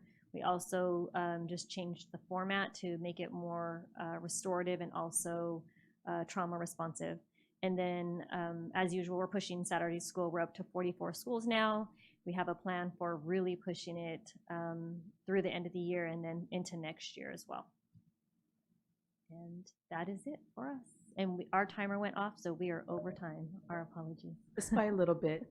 So as you can see, board, the collaborative work between these 2 departments, as well as the collaborative work of all of the directors within the division, is demonstrating good results as far as the indicators. And so I'm very proud of the work that is done. The entire division is focused on the non-academic indicators as we support the academic program in the school district. So we understand that academics is #1 and key. Our work is to support those learning environments so that they are conducive for learning. Thank you. Thank you so much, and I will pass it over to Mrs. Alexander. Thank you. Thank you for your report and all the good work that you and your team performs. I had a few questions. One of them is in reference to the services that we have, particularly just, I believe you had mentioned, Colleen, how to get the message out there and to increase the awareness and the utilization of our services. What is the plan around that? Particularly like for dental and eye care. Yes, so eye care is a little interesting. I'll answer that one first because I think it's simpler. Eye care, the vision clinics are coming off of the data from nurses doing their mandatory screenings. So nurses screen students in kinder, 2nd, 5th, 8th grade for vision. And so the students who fail that screening then normally they would get a referral to say, hey, take your child to the eye doctor. We now say, hey, take your child to the eye doctor, and here's a clinic that's coming to your school and their consent. So sign that and we'll take care of it for you. And so those students are being directly invited as a result of their screening data. And then if the nurse doesn't have enough students to fill every single slot of that clinic, they'll go back to students who were screened last year who don't have glasses, or a student whose glasses broke, to make sure that they're maximizing the service that we have coming to the school. In terms of dental, we have 4 dental providers. They are divided up across the district based on level of service and need. And every single school, through the school nurse and the principalship collaboration, they are required to have a dental event with us. And so we want to make sure that as many students as possible access that, and that is open to absolutely every student at the school. So a great problem is that we need a second or a third day at a school for those services. So our school nurses take the lead with that, working with their principal, but also the school team. Most of the time they're putting that in their parent square. They're talking to families, they're sharing. We print all of the flyers so every family gets a copy of the flyer and the consent, what this is, and providing that service. And then some of our providers do specific care for like grades 3 through 4, 3 and 4. And so they do sealants and care at that level. So we just target those grade levels as well. And then we provide and have updated the student wellness part of the district website to have a new navigation tab with the help of David Chavez, to have a new navigation tab that just says, services to families, and they click there and they go, oh, I want dental, oh, I want mental health, oh, I want this. So it's easy access for our families there as well. So the more we can get the word out, the more we share information. And then we're designing some not flyers. Why can't I think of the word? Banners. Let me get there. We're designing some banners to hang up at the schools like a week or 2 before the event, so that the community, when they come and drop their kids off or they're picking their children up, they can see, oh, it's coming and it's in 2 weeks. So all I need to do is either read this QR code or go to the office and get a consent form as well. Then maybe also speak about the collaboration with family engagement. Oh, so family engagement is doing, in collaboration with us, is doing some parent trainings as well. So they just held one on Hazel Health to spread the word about Hazel Health and making sure that our families know that it's a free of charge service and doesn't hit their insurance either. And so that students have access to that on campus, but they also have access to it during the school bells when they're at home sick, so they can reach out on their own technology or the technology they have from the district to see that as well. So our family engagement department does a lot of navigating for what services and supports do our families need. And so they always consult with us to do those trainings to make sure that they have up-to-date information and that our families have the direct connect. I think those are excellent. So are you anticipating that our numbers will improve in result of the systems that you added to compared to last year? It sounds like there's been a change. Yes, and many of our dental events are overflow into multiple days, and identifying the schools who do that really, really well, and the relationships that people at the school team have and the trust that the community has for them is a key element for sure. And so how do we replicate that across the district? Right, because I understand that some of the low percentages were stemming from the fact that the paperwork wasn't filled out. And so that's some of the feedback that I received, particularly when it came to some of the school sites. But it sounds like some of the measures that you're taking will help improve that in terms of just getting the message out there, particularly just what I've been hearing when it comes to just dental. And appreciate that feedback. So that's helpful to us. Part of doing professional development with our health aides every single month is an opportunity to align there. So our health aides are often the people who are hanging on to those consents, but how do we scan them and make sure that they're done to completeness so that the child can be seen is an important element as well. Thank you. You're welcome. Mr. Tillman? Oh, in terms of the dental and vision clinics you're talking about, how do they get paid for it? So vision is interesting in that we have two partners. We have LCAP Free Clinic and we have Western University. So Western University, it's student eye doctors. They are practicing how to use all of this equipment and do eye exams. The full eye exam like you do at your eye doctor with the number one's better than number two's better. You know what I'm talking about. I don't even know the name of it. And so they bring all of that equipment for exams and students. LCAP is funded. And that's for free? Yes, both of them are for free. It doesn't matter which service your school is assigned, because we have two, and so we divide the district up. And LCAP Free Clinic, they actually have a free clinic over by St. B's, but they are privately funded from donors. And so we started this with them just a year ago, and they gave us, one Wednesday a month. And then we said, well, that'll give us 12 schools. And how about, do you have two? And they said, yes, we do. And then, so now we have 1 day per week to get coverage across the district. So LCAP does the bulk of our schools.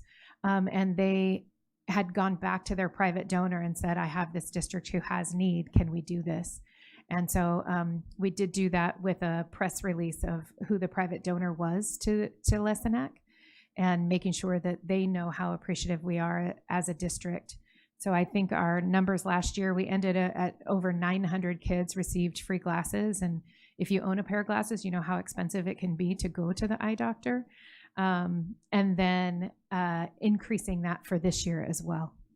And none of these services qualify for Medi-Cal reimbursement that we get through the district? So when a community partner is doing the service, they're the ones that would do the Medi-Cal reimbursement. So our dental providers do, some of them do Medi-Cal reimbursement for their services. So like Healthy Teeth for Kids, Jerry Smiles, they do Medi-Cal reimbursement for the services that they provide. Now for Medi-Cal reimbursement for the services that we provide in-house, the nurses do reimbursement for the screenings that they do. And we do screenings for upwards of 16,000 kids a year for vision and hearing. And we submit that to the Department of Healthcare Services for reimbursement. What does our screening specifically do? So they identify if a student is not passing, the eye chart on the wall. And so it has near vision, far vision, and can identify some key elements. And then when they go to the clinic, they get a much more in-depth exam from an eye doctor. And then in terms of hearing, we do audiometry. And so they have the audiometry. Do you remember when you used to have to raise your hand in school with the different frequencies? And so they screen all of those frequencies. Nurses screen all of those frequencies for our students. With our parent groups, I know we have a lot of parent group meetings. Do we explain to the parents the importance of getting their students qualified for Medicare so that we can provide these services with some of the vendors? That's definitely part of the supports and doing better case management for that. We just started within the ARIES data confirmation, collecting health insurance information in our ARIES system when students start school so that we can see where the holes are and what families need support as well. And so working with the county to make sure that we're able to help and assist families in like the TAD office to qualify for Medi-Cal. The majority of our families do, and so how we give them access. And that will also roll into the opening of the Pacific School-Based Health Center. And so when SAC Health is, our physical health partner there, they will also help with those services as well. So kind of leaning on it from multiple angles and then developing trust over time and family engagement being a part of that as well. Yeah, because I know I talked to some of our vendors that work with us providing the services, and if they can receive more funding from parents who qualify for Medicare, then they're able to service more of the students whose parents don't fill out the paperwork and get the kids qualified for Medicare. So it benefits all the students. Great. And then on a different note, in terms of the chronic absenteeism, I just wanted to commend the district on the numbers going in the right direction. And what do we contribute the biggest, the drop in chronic absenteeism is just, I know the further we get away from COVID, I know it's going down, but any other things that are really affecting it to allow it to go down? Yeah, I think it's everything. We're really working on climate and culture, again, with Swiss, but many departments. I think helping with Vice Principal ALI helps because we get to spend time with the vice principals. A lot of them oversee attendance on their campuses. So helping them understand climate and culture, but also attendance works. The independent study, I think, is starting to make a difference right now as well. Really helping us push the numbers in the right direction. And I think in this area, it's a win-win in terms of realizing that there's funding involved. So if there are things we can invest in to keep those numbers going down, then we need to make sure we have the discussion. A lot of times we don't want to talk about things that cost money. But in this case, you could actually spend money. And make money, yes. Exactly. And in the end, the biggest goal is benefiting the student. But it could be a win-win, and so hoping somebody's thinking in those terms of saying, you know what, if you mentioned Saturday school, right, or attendance verifiers, or whatever it is, if we need to hire more, if we think those type of positions benefit the chronic absentee going down, then we should look into that. Yeah, So- we are working on. I was going to say, if you could talk about FOMO as well as our new vendor that's going to assist us with the AI attendance. Yes, so one of the vendors that we are working with, and I don't even think it's very costly, that should benefit us greatly as well. It will use AI and direct text messaging to parents, and they can direct message right back as well and tell us what's going on, what's the barrier to getting their kid to school for that day, so we can immediately respond to parents and get them to school, hopefully that day. I just want to weigh in on the AI because I bought some furniture and they sent me like 50 texts. So I want to caution us to make sure they don't go overboard and have parents get turned off because we don't want them to block they're getting us. too many messages. Yeah. Exactly. Yeah, we have discussed that issue as well too, and we'll be able to monitor that as well. Thank you. And then FOMO events too, we still run a ton of those. Those are fear of missing out events. So just randomly, we ask schools to create these really fun events. Don't tell the kids what day it is. They just, hey, it's going to happen sometime this week. You got to be here to participate. So we do a lot of that. My department actually has a bunch of fun equipment like foam pits and color runs. And we loan all that equipment out to the sites and they borrow it and create events. So that's fun. Tomorrow is Operation Student Recovery, by the way. And in one day, we should be able to, we believe we got the numbers to hit up at 1,000 homes in one day. So tomorrow we'll be out there in the community helping parents remove barriers and get kids back into school as well. Sounds great. Thank you very much. You're welcome. Mr. Santos? Thank you. All this is awesome. I just had a question. Something that caught my eye was the middle school suspension rate. It's a dramatic jump. So is that policy change, the way we report, or is it all how we're doing our restorative practices? So when you say jump, it went down? 6.8 from to 2.5, which... Yeah, so trending really low right now for middle school. Middle school in particular, they definitely embrace restorative practices, and a lot of them refer kids for youth court, things like in lieu of suspension. So instead of suspending you, I'm going to send you to youth court. So a lot of them are referring to youth court as well, and then they just use the restorative practices on campuses. They have been sending their VPs to training. My team also goes into the school site and helps them develop their Tier 2 system. So it's a number of things, I think, and really the attitude of the middle school principals, I have to hand it to them. They really do want to be restorative when they can and as often as they can.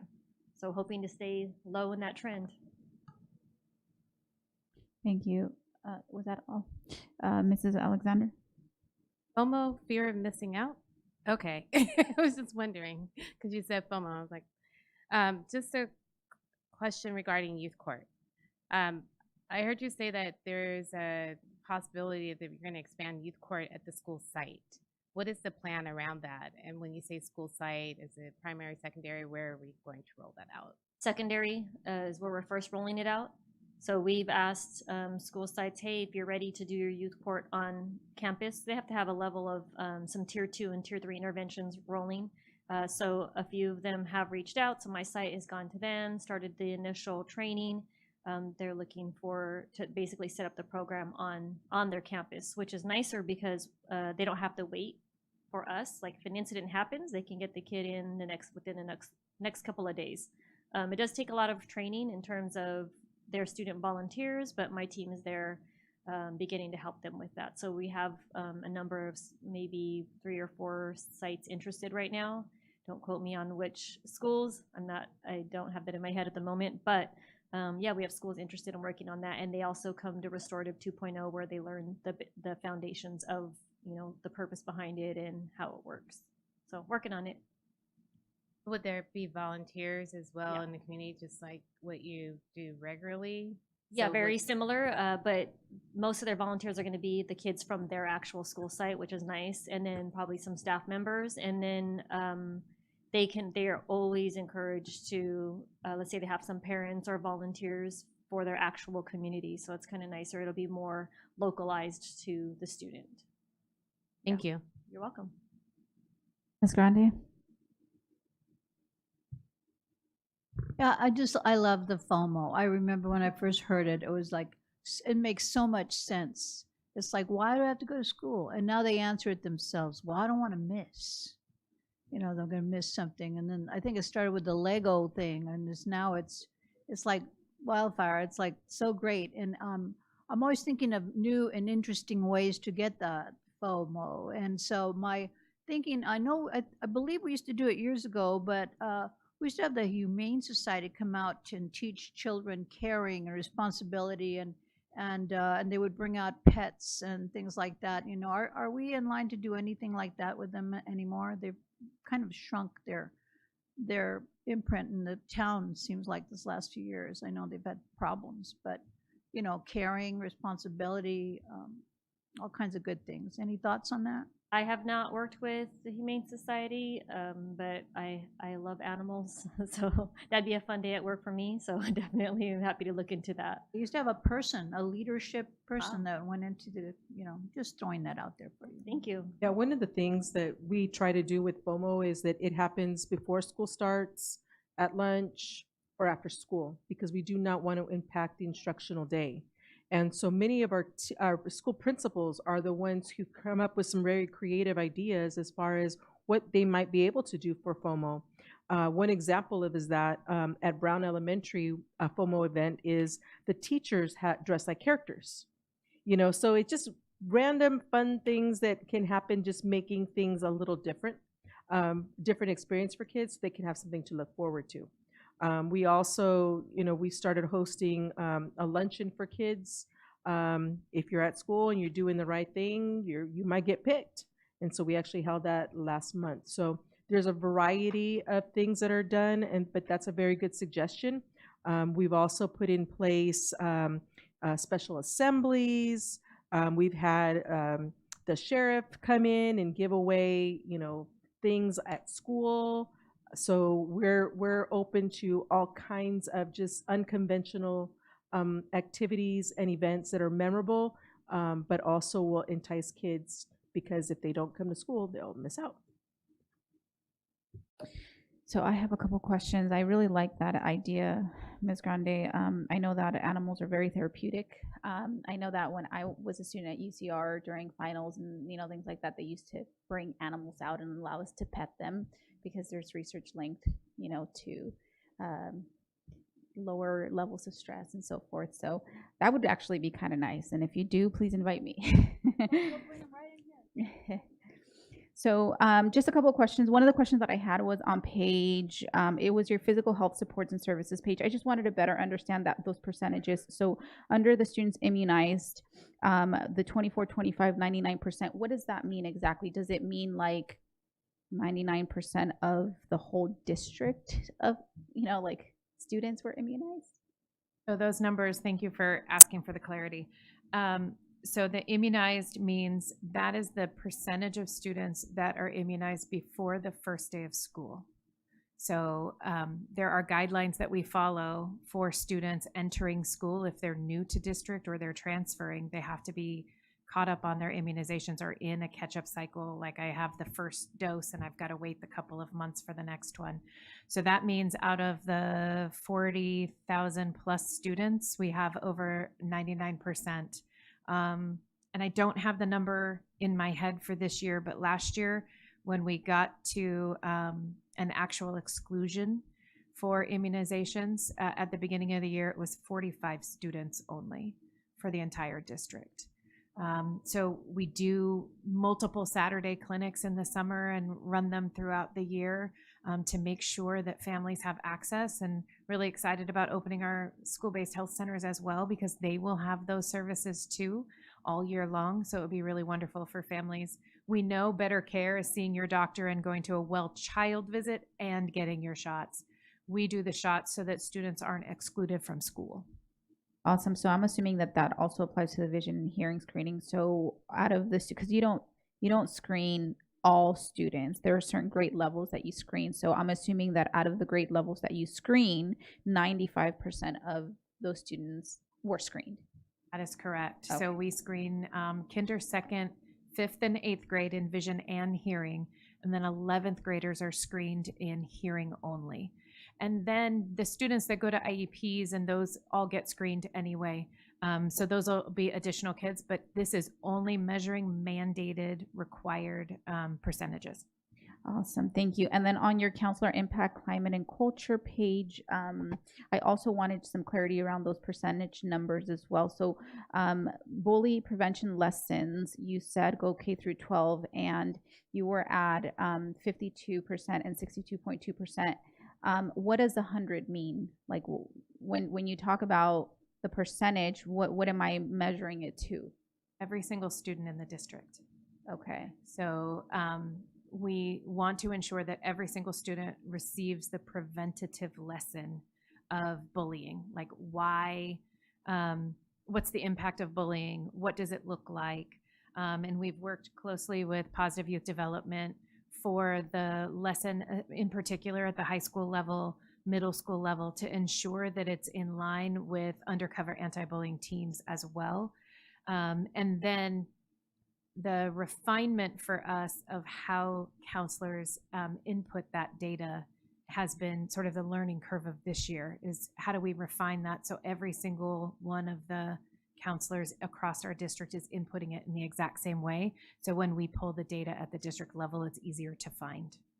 So are these lessons like a one workshop lesson? Is it like a series of 5, or how does that look like? So it is one that we're measuring for this that meets the federal and state requirements, that talks about at-risk populations that are more apt to be bullied and what we do about it. And so this is measuring the one lesson. At the elementary school, there is a series of lessons in this facet, in this topic, but we're measuring just that one mandated one right now. Got it. So at the secondary level, what does that look like?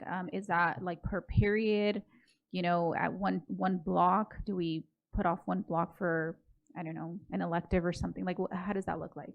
So schools organize it differently. It is tasked to your school counseling team. So at a high school level, you have a team of counselors, and they organize it in different ways. Some schools, like this is the rock star of bullying lessons, and so that counselor does the lessons, or they all share based on their assigned grade levels or their assigned alpha, or they divide up the classes as a whole.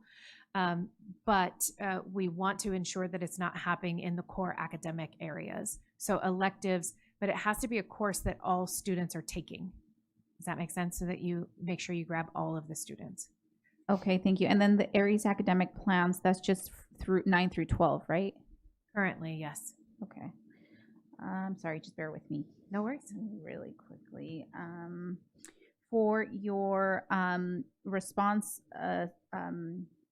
slide that you had, where you had Swiss and then PYD and what's happening. Under Swiss, it was increased site team capacity to implement MTSS systems, practices, etc. When you're providing these trainings, so I heard earlier that you said that you now are going to sites to support, teachers at the sites and provide them with those trainings at the sites. One big thing that was a big thing was the staff responded better to the model I do, we do, you do, right? So making sure that I'm doing it, I'm modeling it, then we do it together, and then the gradual release. Now you do it and I watch, and then I give you feedback. Is that the model that we're implementing? So part of what we do is build the capacity of the school site team. So they need to have their own coaches. We help them identify who are the coaches, who are the superstars that can model those behaviors on their campus as well. And then in terms of training, we talked about the tier 1 classroom practices being trained at the school so that you have an opportunity to train every single teacher, every single staff member on that campus, rather than it being a little nucleus of a team that then has to go out and train their whole school. When we're talking about the trainings that are happening at the district level, we bring a team from the school to be trained so that they're all supporting that intervention implementation. Now, the shift that has occurred this year in Swiss is also going out and supporting the school to implement whatever that intervention is, whatever that practice is, like you're talking about. Part of that climate and culture assessment system is looking at what's happening in classrooms, looking at the interventions that they have in place, and what does the data say about the effectiveness of it being in place. So are students responding to those practices in the classroom? You should have less office referrals if that's happening. You should have less suspensions if that's happening to Fidelity. And the same is true with those tier 2 and tier 3 interventions as well. So I'm sorry. So are we doing that model of I do, we do, you do across the district, or? Yeah, so we model it within training. Okay. We have people on the school site that are okay. Hold on, back up for a second. When you say we model it in training, what does that mean? So within the training, we're modeling the practices that we want the staff to utilize. So for example, we will have the staff that come to training participate in a restorative circle within the training. Okay. The reason why I asked that specific question is because, like I said, it's kind of been a big deal over the years, and it makes a huge difference. I would personally like to see more of that. Even if you're teaching trainers to train, even those trainers need to be taught in the I do, we do, you do format. So that then they're able to kind of go back to their sites and be able to deliver and then do the I do, we do, you do to their individual staff members that they're supporting at their specific sites. So although I appreciate, everything that you guys are doing in that sense in training, I would personally like to see more of going out to the actual sites and working alongside the sites, providing that level of support.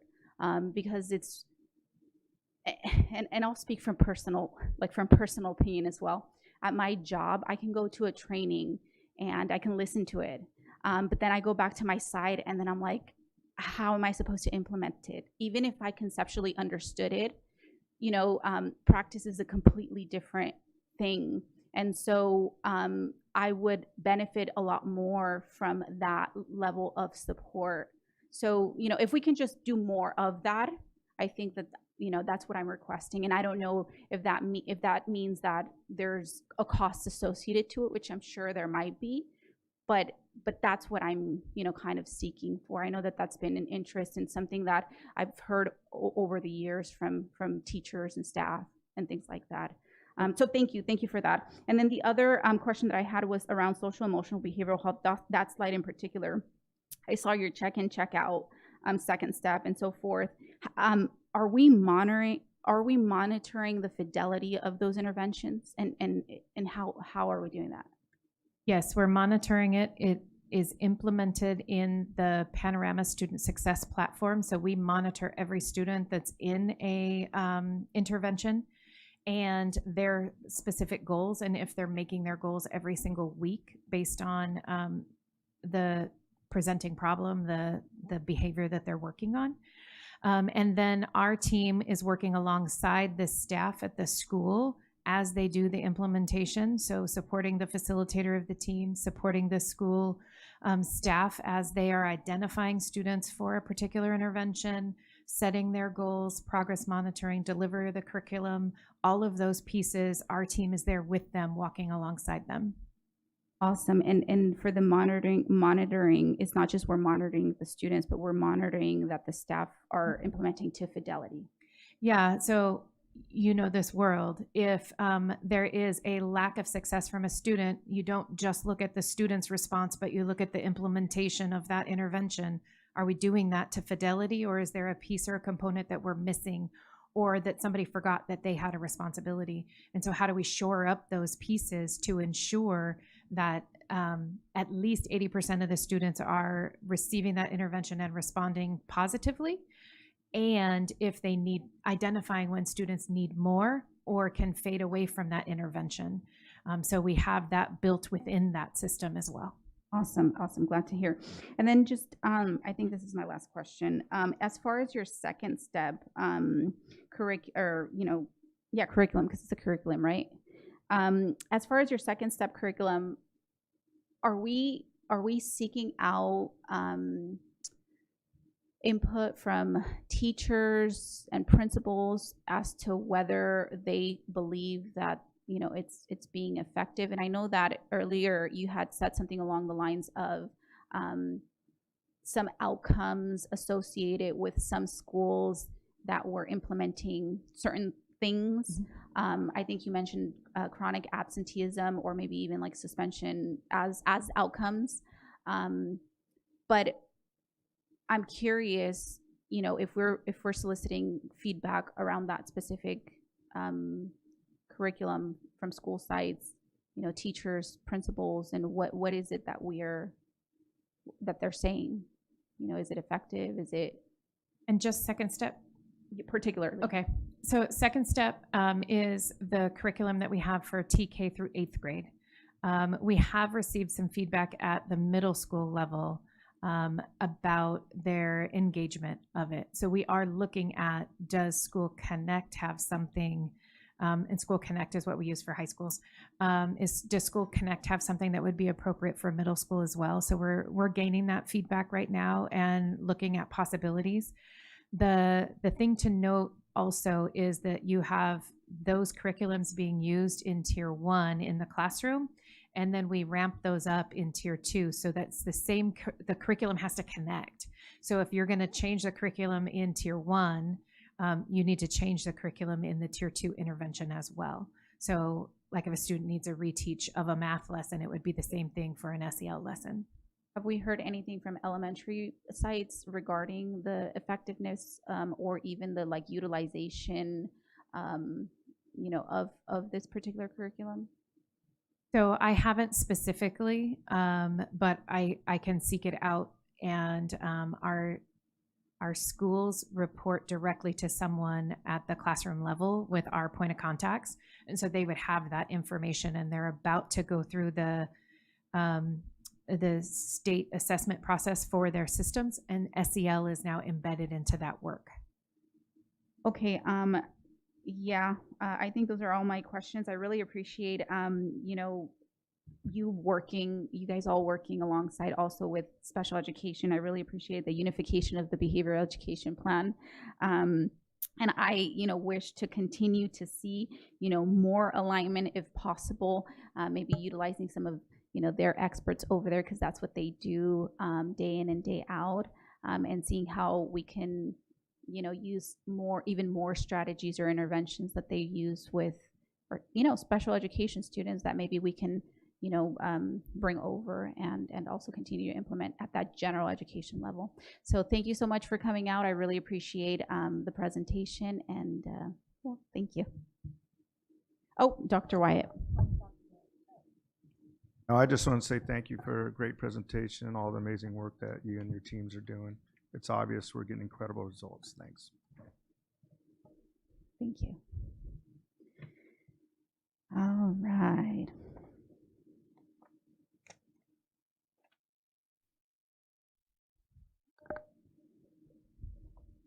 We're going to go to 8.2, mid-year update of the 25-26 local control and accountability plan, and I'll go ahead and turn that over to Mrs. Applegate.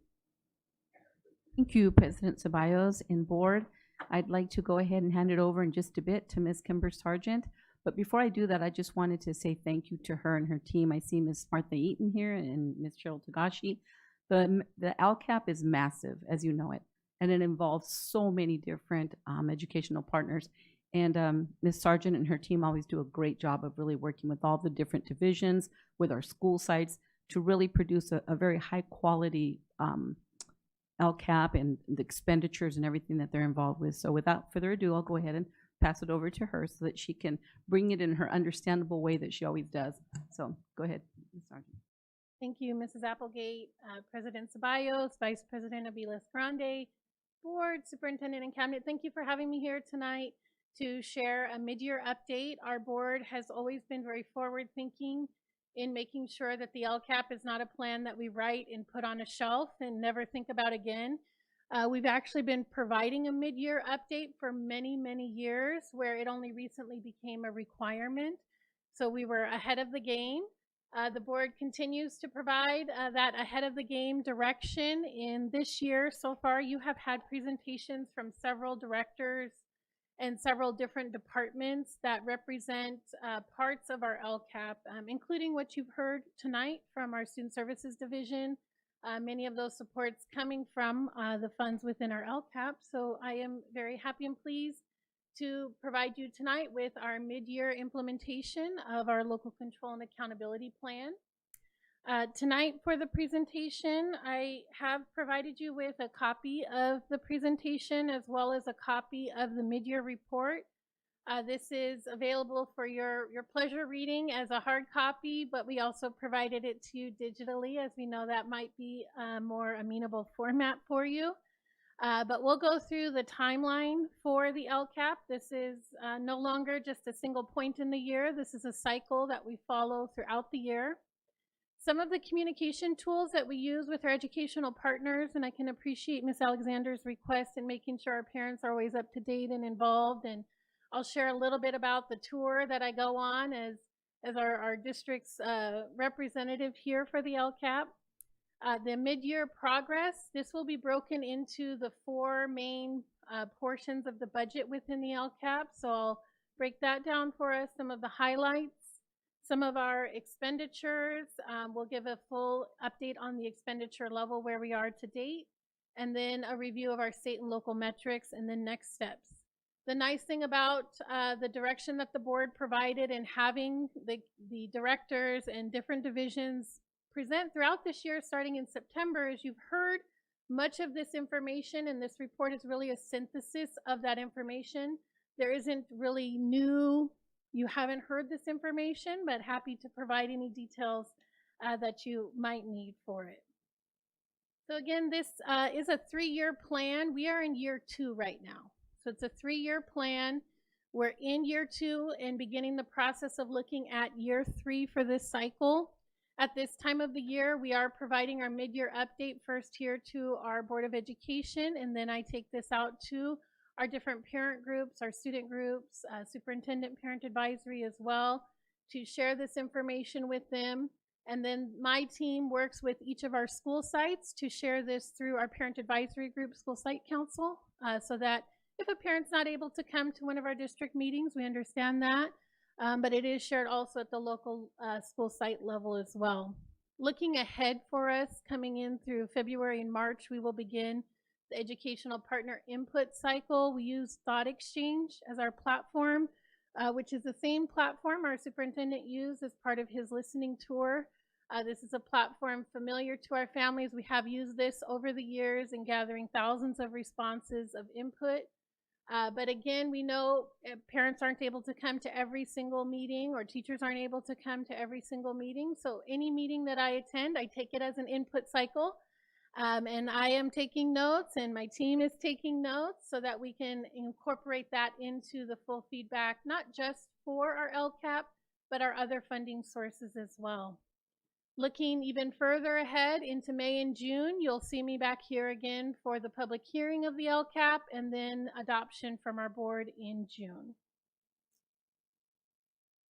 These are some of the tools that we have here. These are tools available on our district's website, so you can get this from the home page of the district's website. You can also visit directly to sbcusd.com/LCAP. We provide these tools in English and in Spanish for our families in a variety of formats. So the first is a conversation starter. This is a one-page document that summarizes the first 3 goals in our LCAP that provide them a starting point to share at school site council, talk to a parent about, talk to somebody within their circle.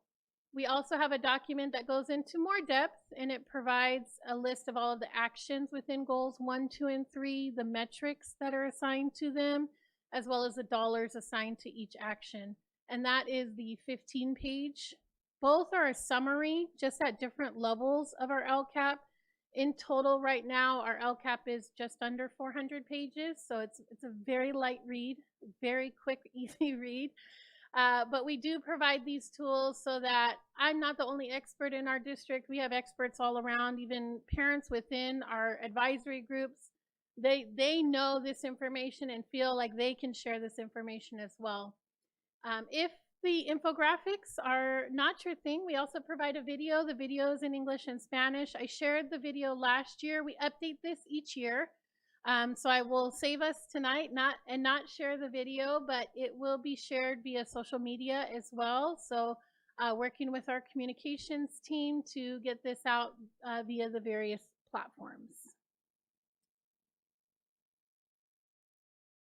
In the report for tonight, this is a report that's separate from our presentation. It's just over 60 pages. Again, a very light, easy read for you. It will talk about each of our actions and whether they are fully implemented, partially implemented, or not yet implemented. There are very few items that are not yet implemented. If it is marked as not yet implemented, it's because it's an end of the year activity.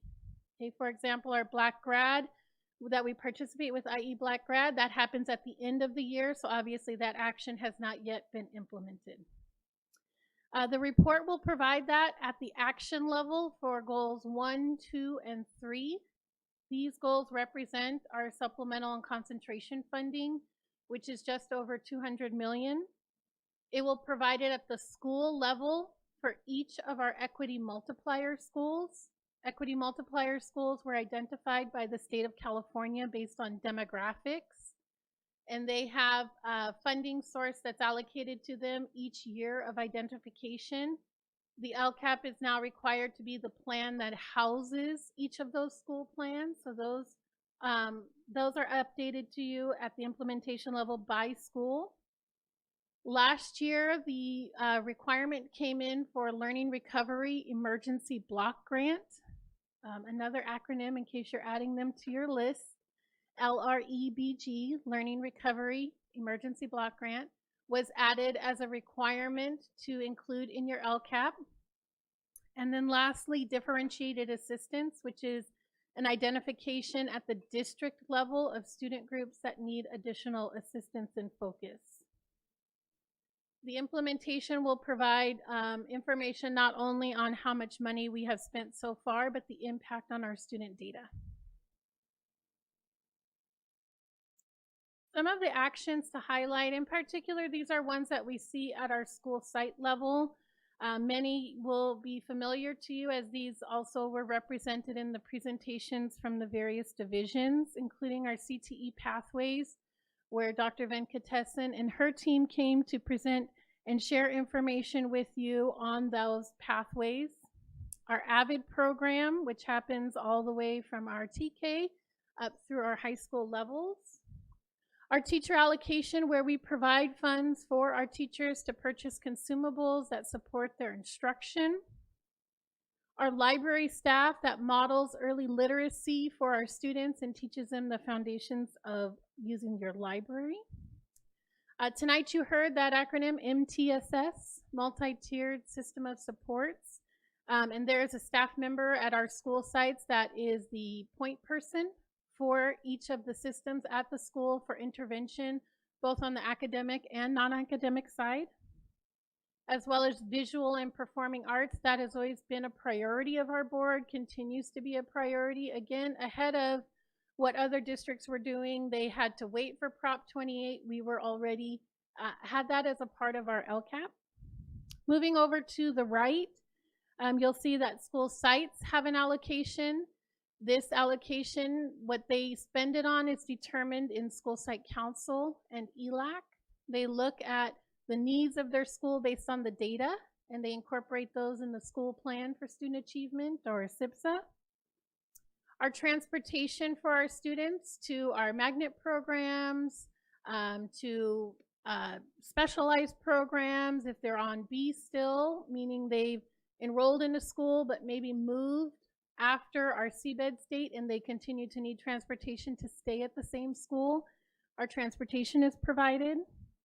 We have a point person at each of our school sites, sometimes more than one point person depending on the number of English learners, to support the monitoring of their data, the reclassification process, and working with our teachers and families. Those are the English language facilitators. We also provide additional staff at our school sites to ensure that we can have those programs like Dual and CTE. Those are all supplemental to your regular math and ELA and science and history teachers. Technology continues to be a priority for our schools as they access things like the digital curriculum that our directors here just presented on. They have access to technology both at school and home. And then the focus to continue to expand our opportunities to access programs like STEAM.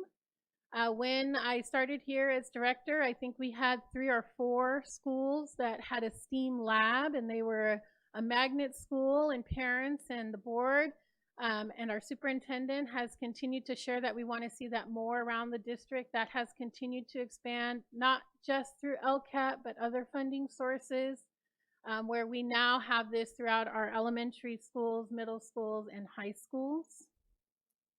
In total for Goal 1, the expenditures are $159 million, just over, and I'll share here shortly how we are doing in the spending of that.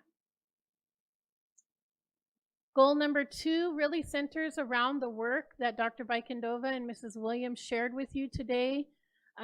You'll see here things like health aides. So our health aides are funded through our LCAP. Counselors at the elementary and middle school. Again, our district was a leader in providing that counseling service all the way down at the elementary level and continues to support that. Our crossing guards, which we just recently celebrated here at the board with Crossing Guard Appreciation, come from our LCAP funding. And as Mr. Tillman pointed out, that investment in staffing to support attendance, that comes from our LCAP as well. So each school site has a person dedicated to attendance, reaching out to families, helping to remove barriers and obstacles and promote positive attendance. Our vice principals, which focus on the implementation of positive behavior interventions and supports, PBIS, which Mrs. Williams shared about, that's at the elementary level. And then our student leadership, which we know we have our student representatives here, is what supporting that as a priority in our district to really increase and echo the voices of our students and make sure that they have a voice in the actions that support them. And then in Goal 3, under the direction of Dr. Rodriguez, with our parent volunteer workers, we want to highlight the work that they do to create that bridge between the community and the school and access to different resources and how to navigate the system of schools. And then our translation and interpretation to make sure that our families are able to attend and participate in meetings in a language of their preference. so they feel comfortable, they understand the material, and they can also communicate to those who might be sharing information. Our Goal 2 investment is just over $36 million. Goal 3 investment just over $5 million. And if we look at this, sorry about that. If we look at this as an implementation in dollars, that's what you'll see on slide 8. You'll see the implementation of Goal 1, we are at 74%, Goal 2, 94%, Goal 3, 82%, and overall, Goals 1, 2, and 3 at 78%. For some of our actions, the expenditures happen right at the beginning of the year. Some of them happen right at the end of the year. I have ongoing conversations with the leads that oversee those actions to ensure that they have the funding that they need for the projects that they have set.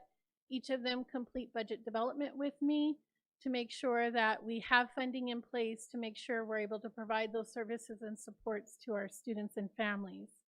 So you can see these first 3 goals. These represent our supplemental and concentration funds. They are primarily directed to English learner, low-income, and foster youth students. However, we know all students benefit from these dollars here, and that's, again, just over that $200 million at $201 million. That takes us through the first section of the LCAP. That used to be the whole LCAP. That would be the end of my presentation, and I would be done. But they've added additional requirements in, as I shared. The first being equity multiplier. Equity multiplier, these are site level dollars. These are not dollars at the district level. School sites were identified based on their mobility of students using something called a non-stability rate. Non-stability rate. That rate plus their socioeconomically disadvantaged rate, if they met the combination of the 2 requirements, then they were eligible to receive this additional funding. So for the non-stability rate, it needed to be higher than 25%. That means that they had movement of more than 25% of their student population from the first day of school to the last day of school. And they needed to be above 70% in the socioeconomically disadvantaged rate. For most of our schools, they easily meet the 70%. It's the mobility or the non-stability rate that only some of our schools meet. And you can see those listed here. So I did goals 1, 2, 3. This is going to be goals 4 through 19. So 4 starting at the top with San Andreas. These dollars are multi-year dollars. So it's not an expectation that they're going to spend these dollars in 1 year. They have multiple years to spend the dollars. The requirement for them to spend the dollars, they must address the lowest achieving areas of their dashboard. So they meet with me and with my team. We look at their dashboard and do a comprehensive needs assessment and write a multi-year plan. So it is okay if these percentages are a little bit lower because we expect them to spend these funds over time. The way that they spend these funds are on things that are evidence-based. So many of the school sites have made investments in intervention, be that staffing or services like tutoring, as well as building the capacity of their staff so that this is something sustainable after they no longer have these funds. They're able to still continue to benefit from that additional training. On slide 10, you'll see the continuation of our equity multiplier schools, 13 through 19. In total, in the Equity Multiplier Program, it's a little bit over $20 million, $20.6 million, with $8.5 million spent to date and 41.3% remaining. Again, that's okay because this is a multi-year. It's not expected that they would spend this in the 1 full year. That is our second block of the LCAP. And last year I would have been done, but these are the new added requirements. So next we'll take you to Learning Recovery Emergency Block Grant. Learning Recovery Emergency Block Grant is a state level dollar. These dollars were provided by Governor Newsom in response to COVID. We had ESSER dollars, if you remember that from a few years back at the federal level. This was at the state level, our governor's response. And in the beginning, there was no plan requirement or utilization requirement.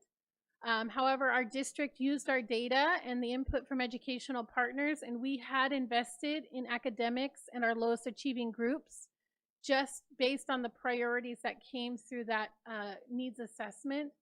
Last year, the rules changed based on a lawsuit, not from our district, from another district, that affected all districts in California that said you need to not only incorporate learning recovery in the LCAP, but you also must address the lowest achieving areas.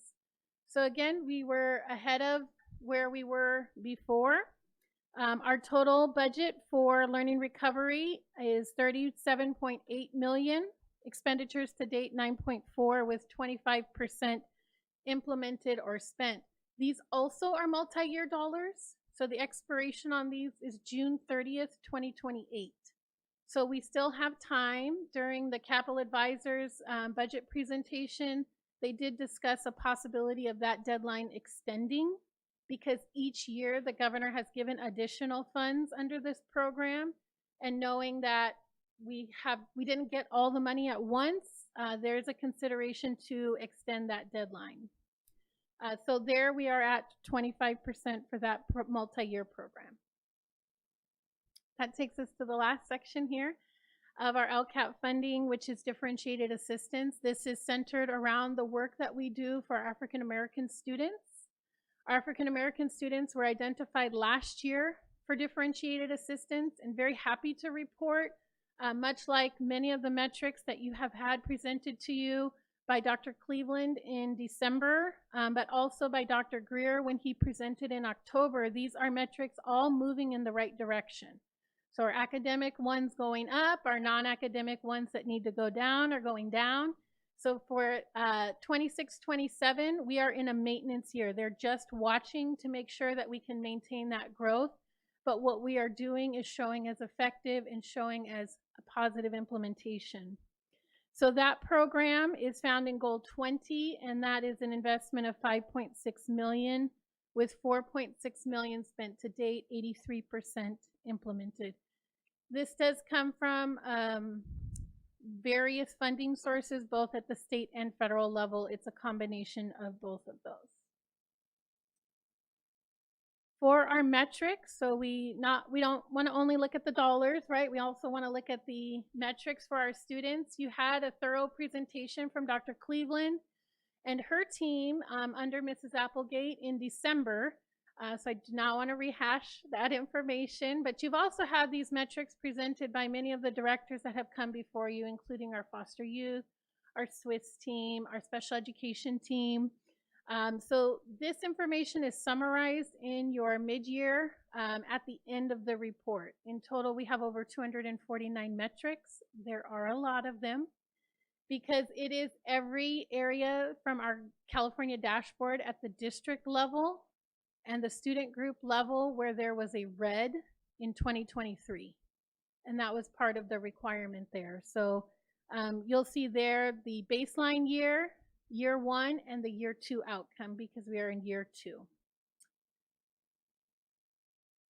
And then for our local metrics, again, this is information that has been shared with our advanced placement. Dr.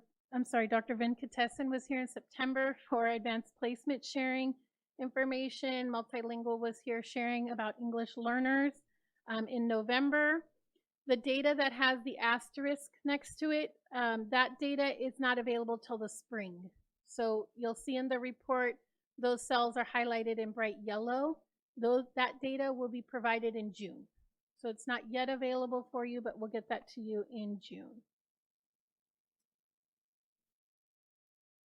And then the next piece here is still local data, but this is for the current school year, 25-26.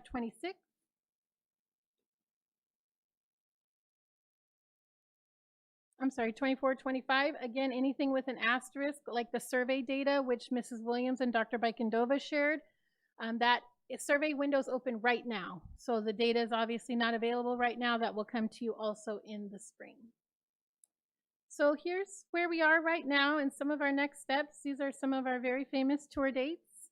So if you happen to be out on the tour with me, I'll next be at CAC this week on Thursday.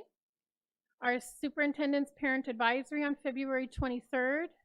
Our DAAAC and PIA on March 5th. DLAC on March 13th.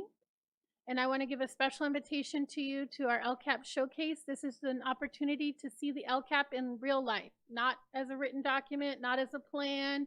You get to see what this actually looks like at the implementation level. Each of our leads hosts a table for our educational partners to come and see artifacts of what it looks like, ask any questions they have, and provide input and feedback on our plan for 26-27. That will take place March 16th. It's at the Professional Development Center. We use all of rooms A, B, and C. It's a big showcase.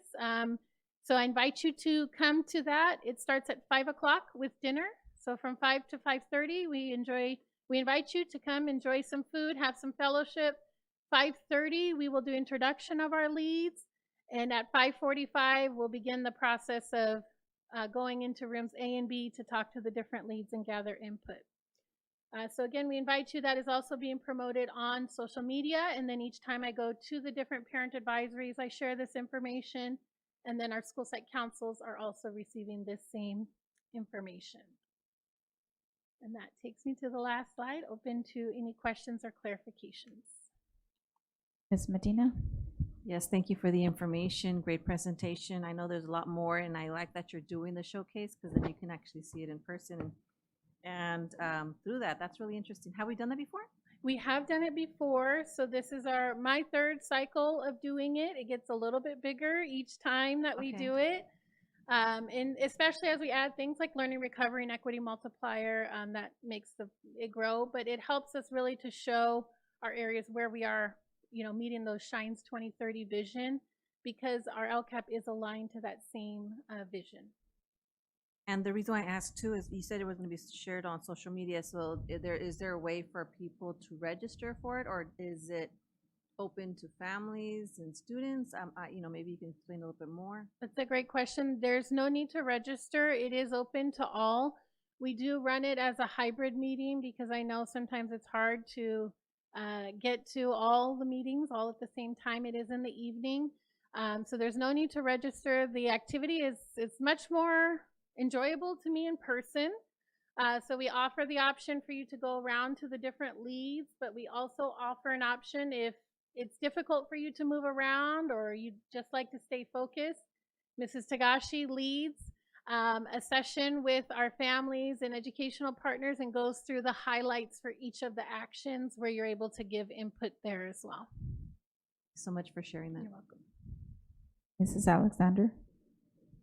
Thank you so much for the update and also acknowledging the fact that I did request for you to go talk to the family engagement groups, and you did that, and I really appreciate that. Help me out, and I believe I've asked this question before, but I just don't recall specifically. Why are the schools under the multi-year plan selected? How are they selected, and why? Sure. So I want to make sure you're referring to the equity multiplier, the purple? Yes, the equity multiplier. Perfect. So this is a program where the schools are selected based on demographics. So they need to be at least 70% socioeconomically disadvantaged. They need to have that percentage or higher. And then a non-stability rate, meaning the movement of kids at 25% or higher. They need to meet both of those areas in order to be eligible. So the state actually identifies these schools, and many of our schools easily meet that 70%. It's the non-stability that there are certain programs, for example, San Andreas and Sierra, they have intake every 6 weeks. They naturally have a very high non-stability rate. So those schools for each of the identification years have been identified, just purely based on the design of their program. Thank you. So I noticed that there's some within the multi-year, even though I know there's another year, they've already exceeded 50%, and then there's some below 50%. What happens if they don't use the money? So I told them they'd have a meeting with me and them and the Board of Education, and I will allow them to explain. No, we have a regular monitoring cycle with them to make sure that they aren't running into any obstacles to spending the dollars. The plan that they write, we review each year as part of the annual update to the LCAP. So they're not locked in to that plan for multiple years without the ability to make a change.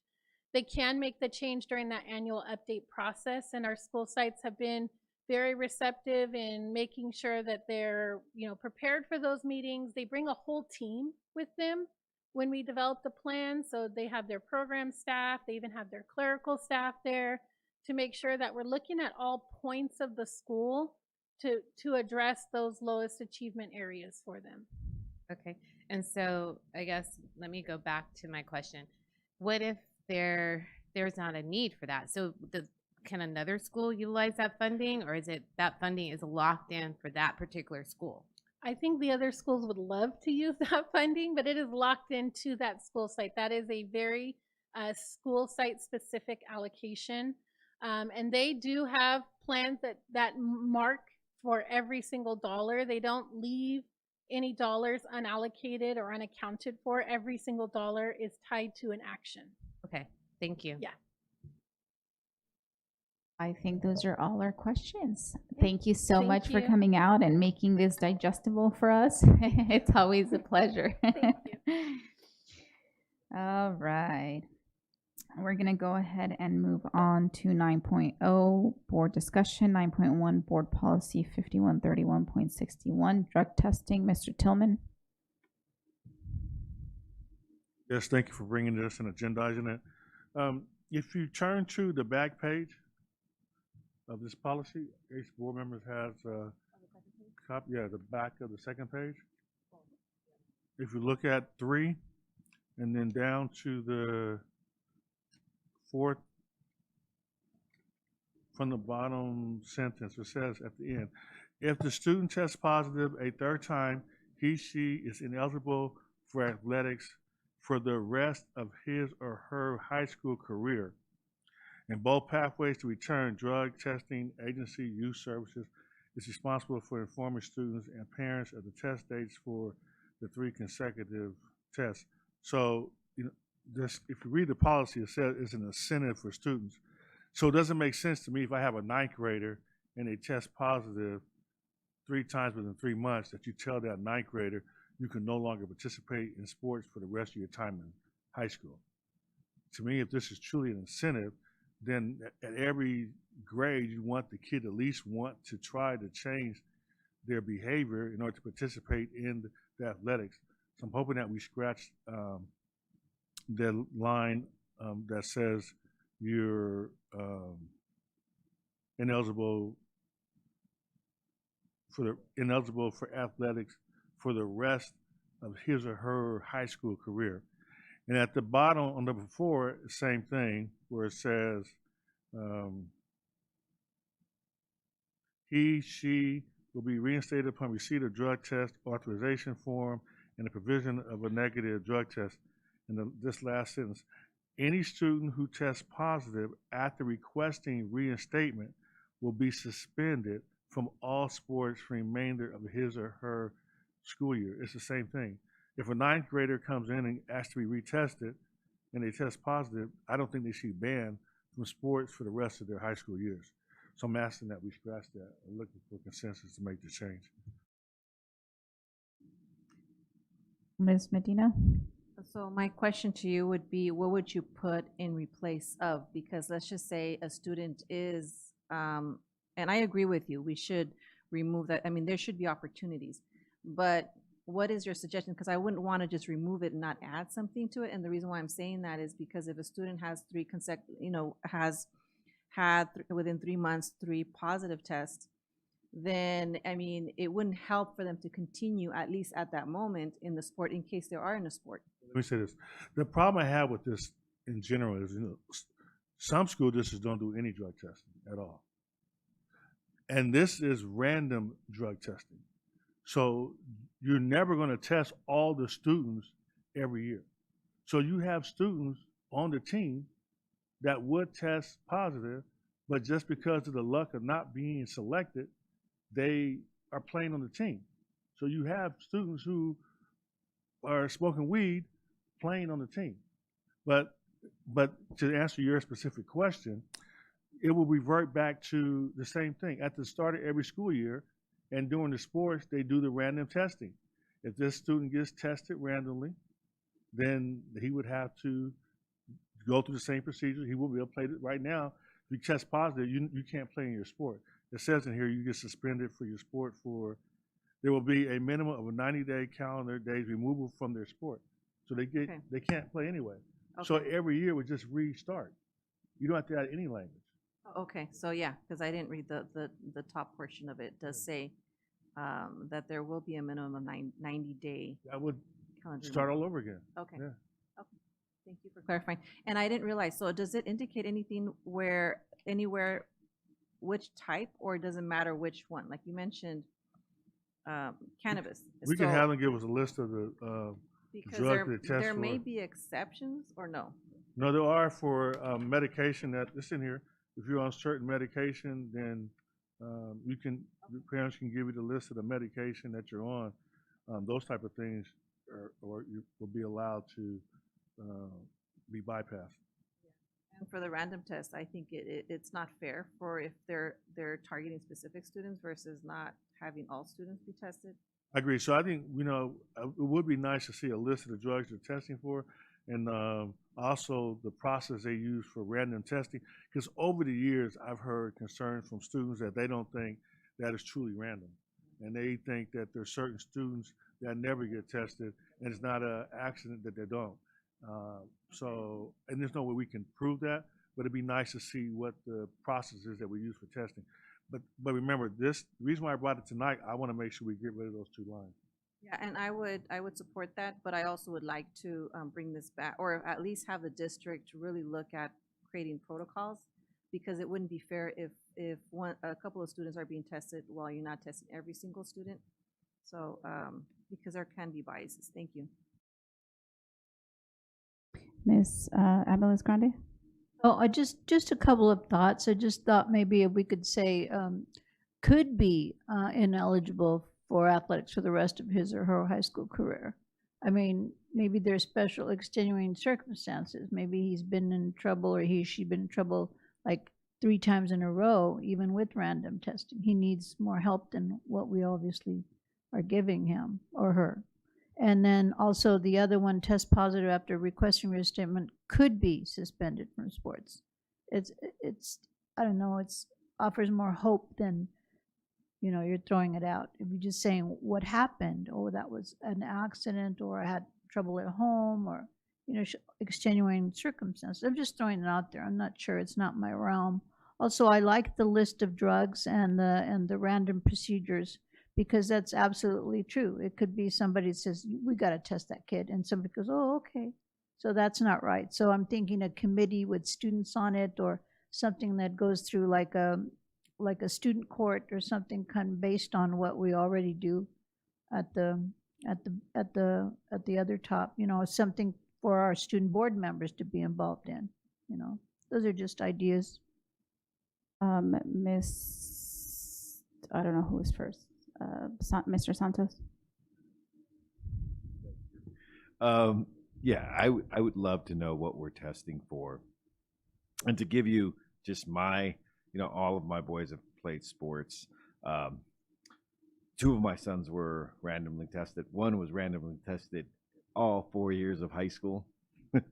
And, he has his own opinions, which are his opinions of what he saw and who was there on his team and who wasn't.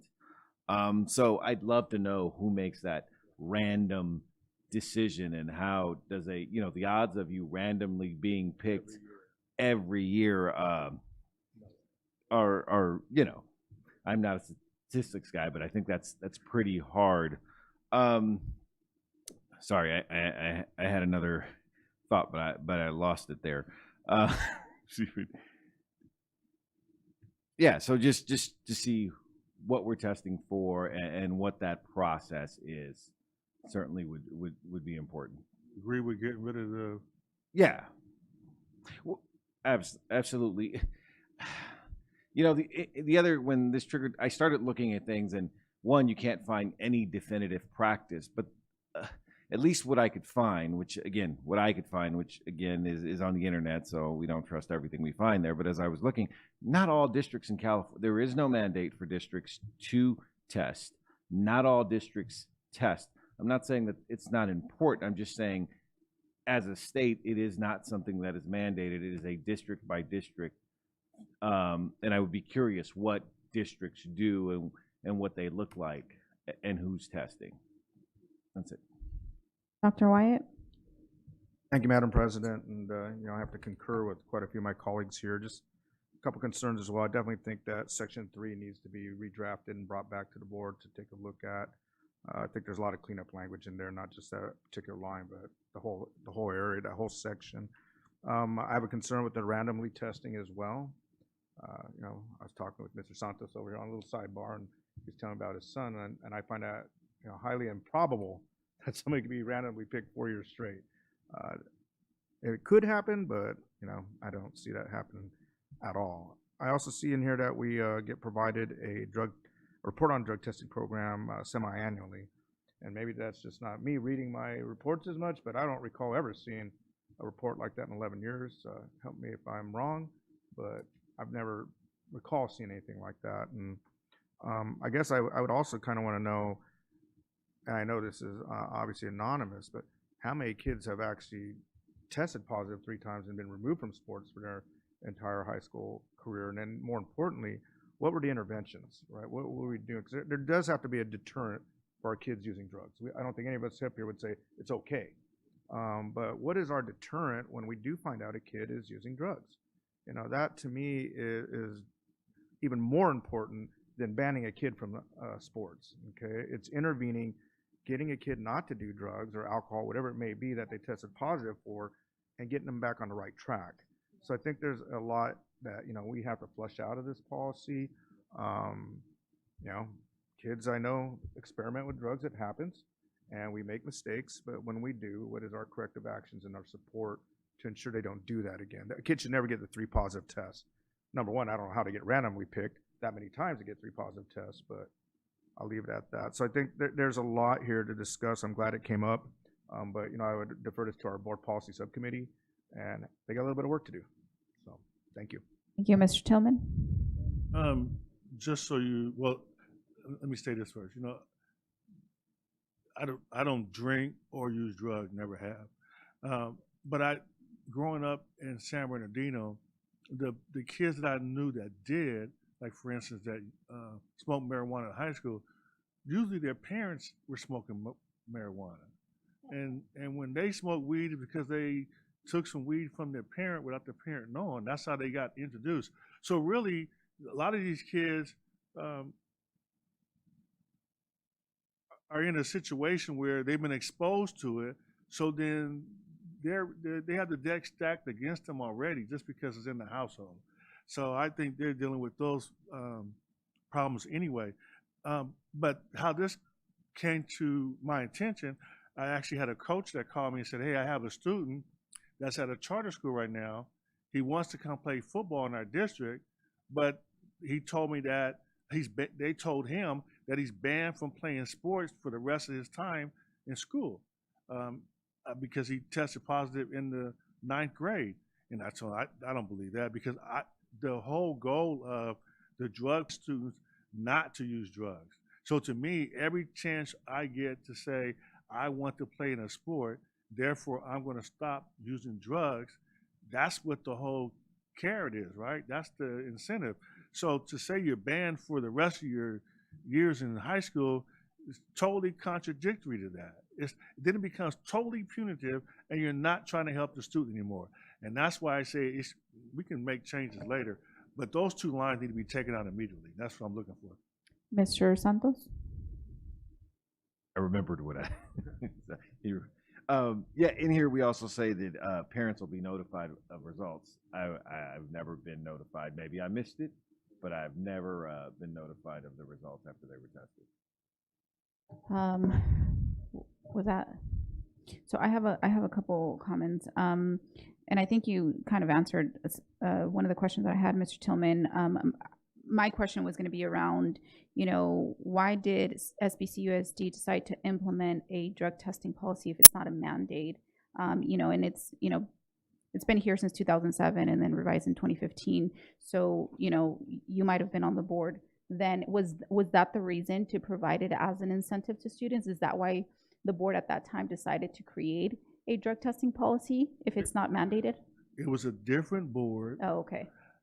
And they had a different attitude. I mean, I had to fight at the time against bringing drug sniffing dogs into schools because that was another thing for me was if you bring a drug sniffing dog, but if the parent is the one that has the drugs and the drugs happen to hit the backpack, then you're going to penalize the kid for something that the adult's doing, right? And you can't have a discussion with the dog about what the smell came from or something's there. So no, it was just a totally different board at the time that decided they wanted to implement this. And it really was more punitive than it was, I think, looking out for the interests of the students. So then the question is, I guess, for this board, since it is not state mandated, are we saying we still want to keep the drug test policy for sports? I always take the simplest approach first. The easiest thing for me is to change this policy to make sure we say you're not going to be banned for ever. Whether or not we need to have and you're making a good point. I really think if we're going to have a drug policy, it should be totally there to help the student. You test positive, we contact your parents, we put you in a program, we try to get you to stop using the drugs. You know what I mean? Well, that's kind of what I'm attempting to do because, I hear you. You want to, immediately kind of address the points in 3 and 4, which I support as well. But at large, more at large or broadly speaking, Dr. White had also recommended that the policy go back to the subcommittee as a whole. And so I'm trying to get a little bit more of background information, as to whether you were part of the board that initially, had drafted this policy, or if you weren't, and what was the intention kind of behind that. But okay, understood. So the only question that I have with regard to the point that you're making is this number 3 is a little convoluted, honestly, and it does say, to Dr. White's point, it does say completion of insight. I don't know what that is. It sounds like it's a program. Completion of insight or a comparable program. I'm assuming that insight might be some sort of drug program. However, like I said, it's a little convoluted. I would support removing the if the student tests positive a third time. Not completely removing that line at this time, but to address your point, at the end of that sentence, it says ineligible for athletics for the rest of his or her school career. So are we saying ineligible for the rest of the school year? Or is it just ineligible for the 6 months at a time? And then it recycles back to 90 days if they...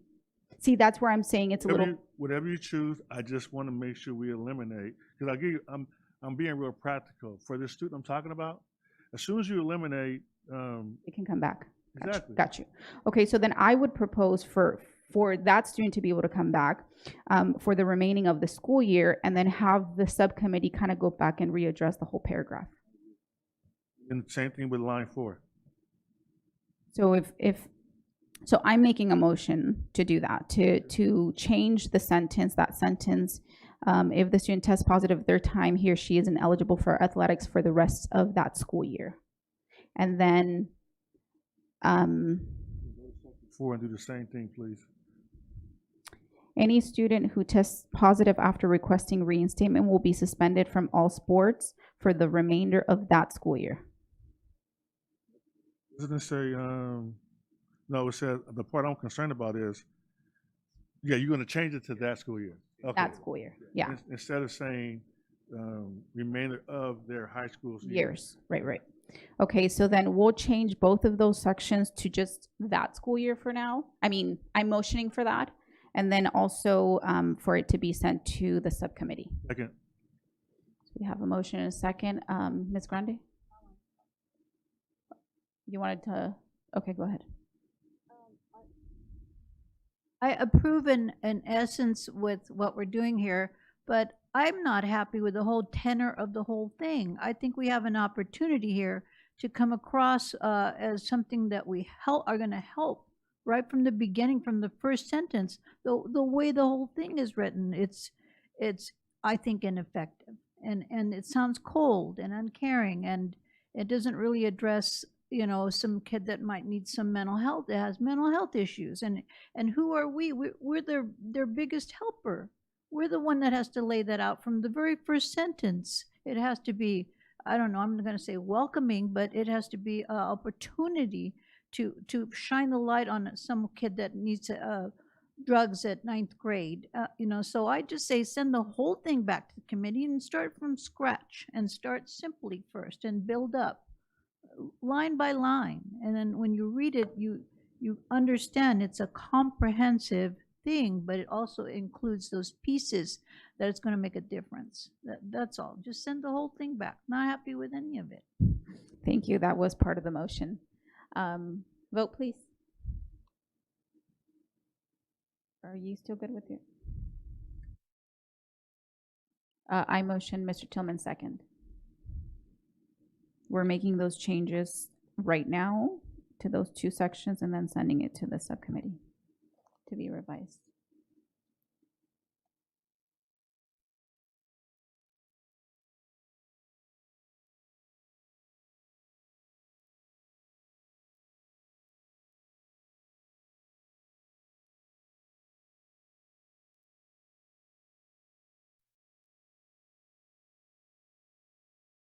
Motion carries. 9.2 KKC Route 66 Little League. The board will discuss and potentially approve a possible sponsorship for the KKC Route 66 Little League organization. And I believe the gentleman was earlier here as well. So I'll open it up, Mr. Tillman. Yes, it was Ben that came down. I think it's a great program. I actually played at KKC when I was 8 years old, played for the Lions, didn't get any playing time, but I did a couple of bats, struck out. They used to say, hey, batter swing, and I would always swing. But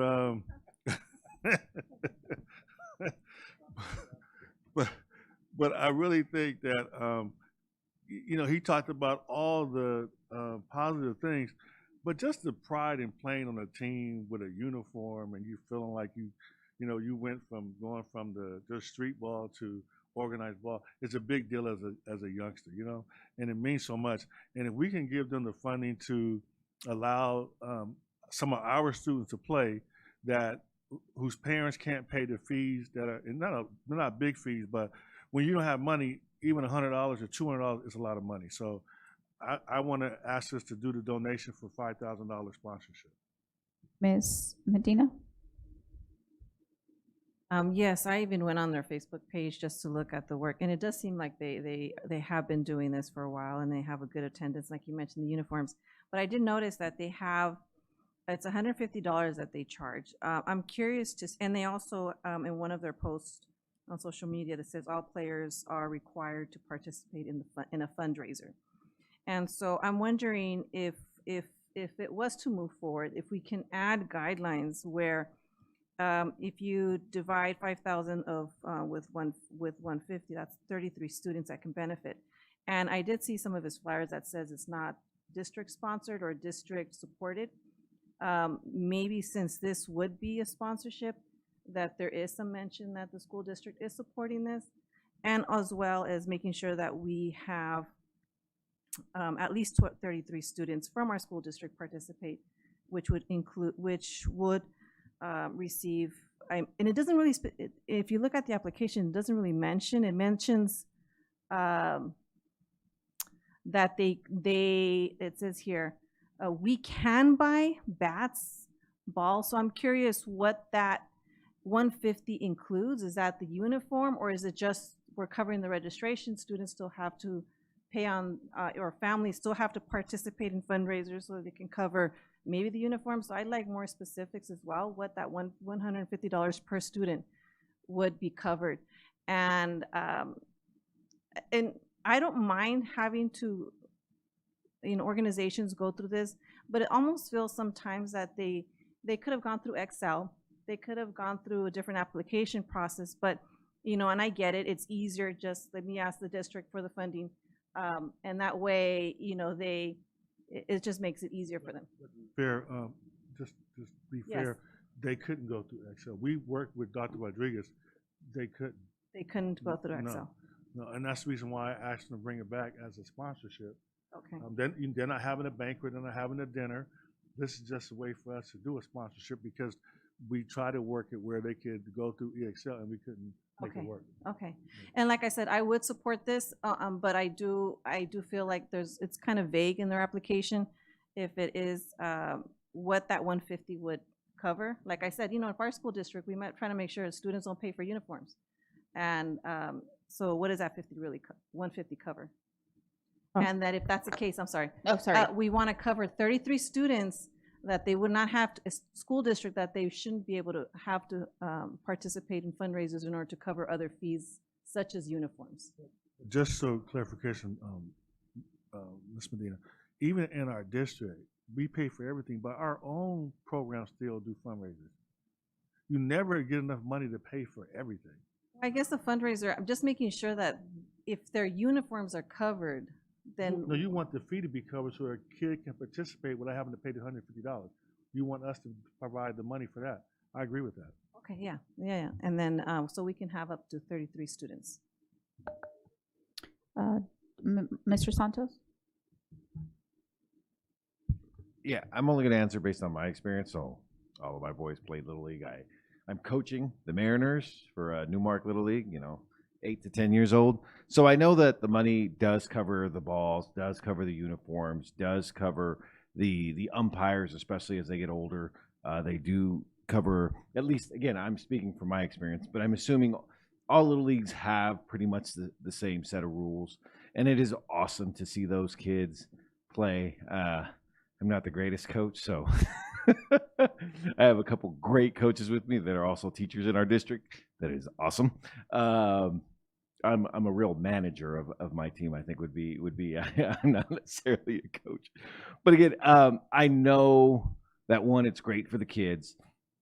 I know the fees in Little League. It's not like there's different kinds of leagues, but Little League really does go into the cost of what it does to run for those. And again, Little League is set up in areas, so like my kid can only play in Newmark because that's the area I live in. So more than likely, I would say 99.9% of the kids are the kids that live in that Little League area, which is in our district. So it should be our students. So they do reflect our district. So that's a concern. Again, with Little League, they use public parks and all that stuff. So they do have to pay for lights and other things like that. But I think it's a great cause. Dr. Wyatt? Thank you, Madam President. I guess my only concern is how many little leagues, I guess, do we have in San Bernardino? And I'm guessing a lot. and so I don't recall if we've sponsored something like this before. Don't get me wrong, I'm a Little League guy myself, and I was a varsity kid who couldn't even afford my own cleats or bat bag. So I definitely can relate to this, and breaks my heart when I hear these stories. I'm just wondering, we sponsor this Little League, KKC, and then we get other requests from other Little Leagues. And how is that now going to be equitable? Because I would sponsor them all if we could. Let me just say that openly. Because I don't want any kid to go without, number one, in our city, until we run out. I like that answer, Mary Ellen. But I don't know if you guys looked at the history of this league, which was kind of interesting, and I did. And they are the first team to represent California in the Little League World Series in 1951, where they finished in 4th place. That's pretty cool stuff. You know what I mean? So it has historic content and value to this city as well. So obviously, this Little League has been around a long, long, long time.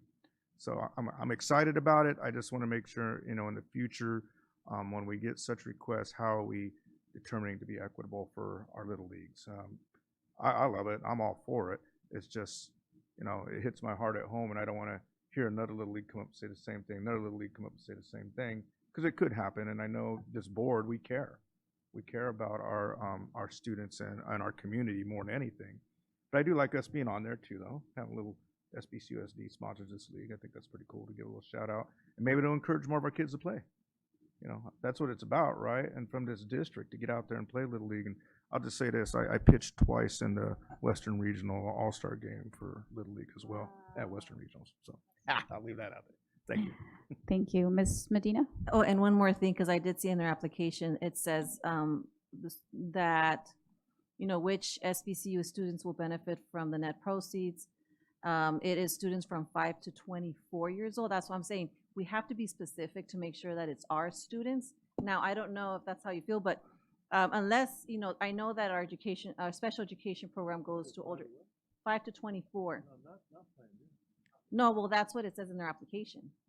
In their application, they put the students who would benefit are students from 5 to 24 years old. And so I think, so I don't know, that's why, I mean, I'm just looking at their application. And so if that's an error, then yes, okay. Does it say Little League?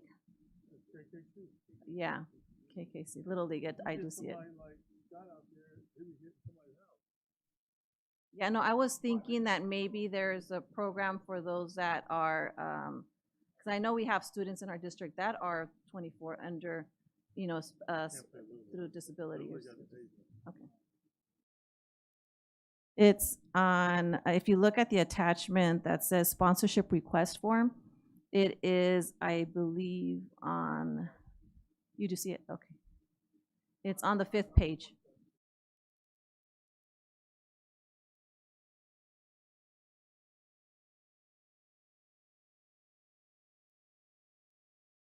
Let's just say that they would have put a 4, you know, they put a 2 instead of a 1, then that's 14, they go up to 14 years old? No. Yeah, so then even the 4, it would be off. So let's just say if you did a typo with a 1. So just I'll chime my, you know, share my comments. It really breaks my heart because, you know, I really want to support this, but, you know, we go back to, you know, Dr. White makes a great point, you know, how many other little leagues are out there and, you know, how are we opening ourselves, you know, sponsoring conferences, you know, are we going to sponsor other conferences as well? You know, like we're really opening up ourselves in a way that I personally don't necessarily agree. That's why for me, you know, pushing for some guidelines, some structure around it. I will continue to say that. And last time I said I wouldn't be supporting any moving forward. So that's going to be my decision tonight. And again, nothing personal to KKC. It really does break my heart. But you know, that is where I stand. Mr. Tillman. I'd like to make a motion to do $5,000 for KKC.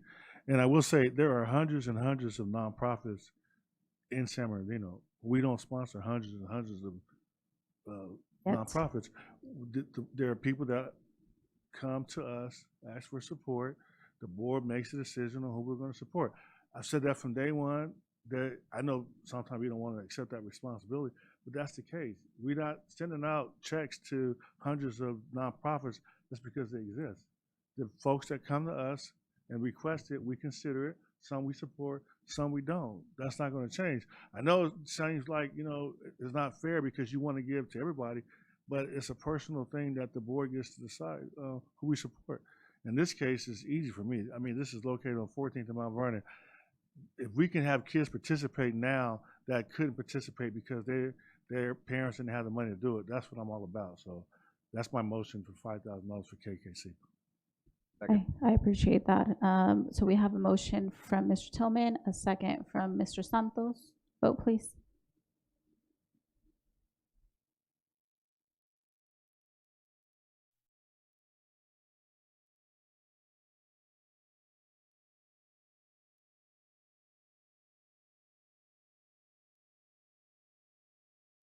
Motion carries. 9.10.0 action items. 10.1 personnel report. As presented. Can I have a motion? Moved. Moved by Mr. Tillman, second by Mrs. Alexander. Vote, please.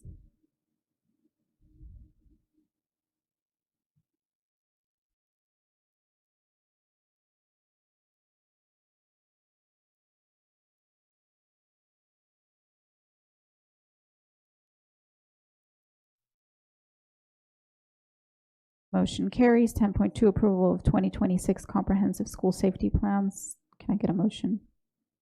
Move. Second. I'm sorry, who moved? Mrs. Alexander, second by Mr. Santos. Vote, please.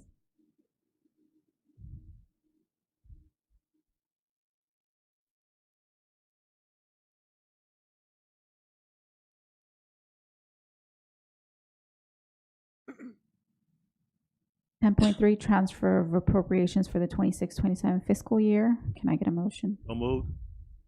Second. Moved by Mr. Tillman, second by Mrs. Alexander. Vote, please. Aye, my system closed out again. Thank you.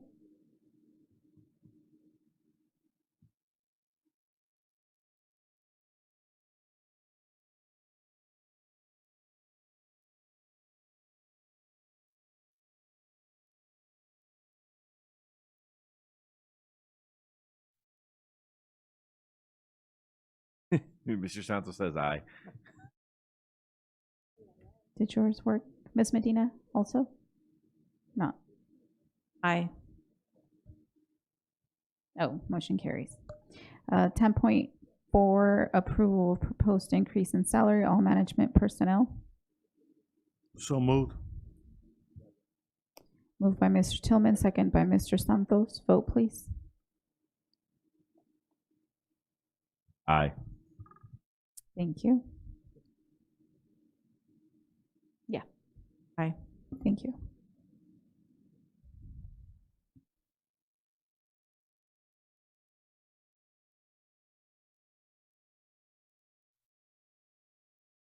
Motion carries. 11.0, consent items. 11.1, approval of consent list. So moved.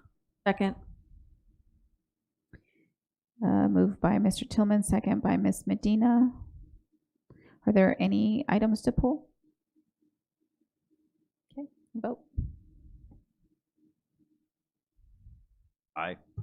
Thank you. Ms. Medina? Aye. Thank you.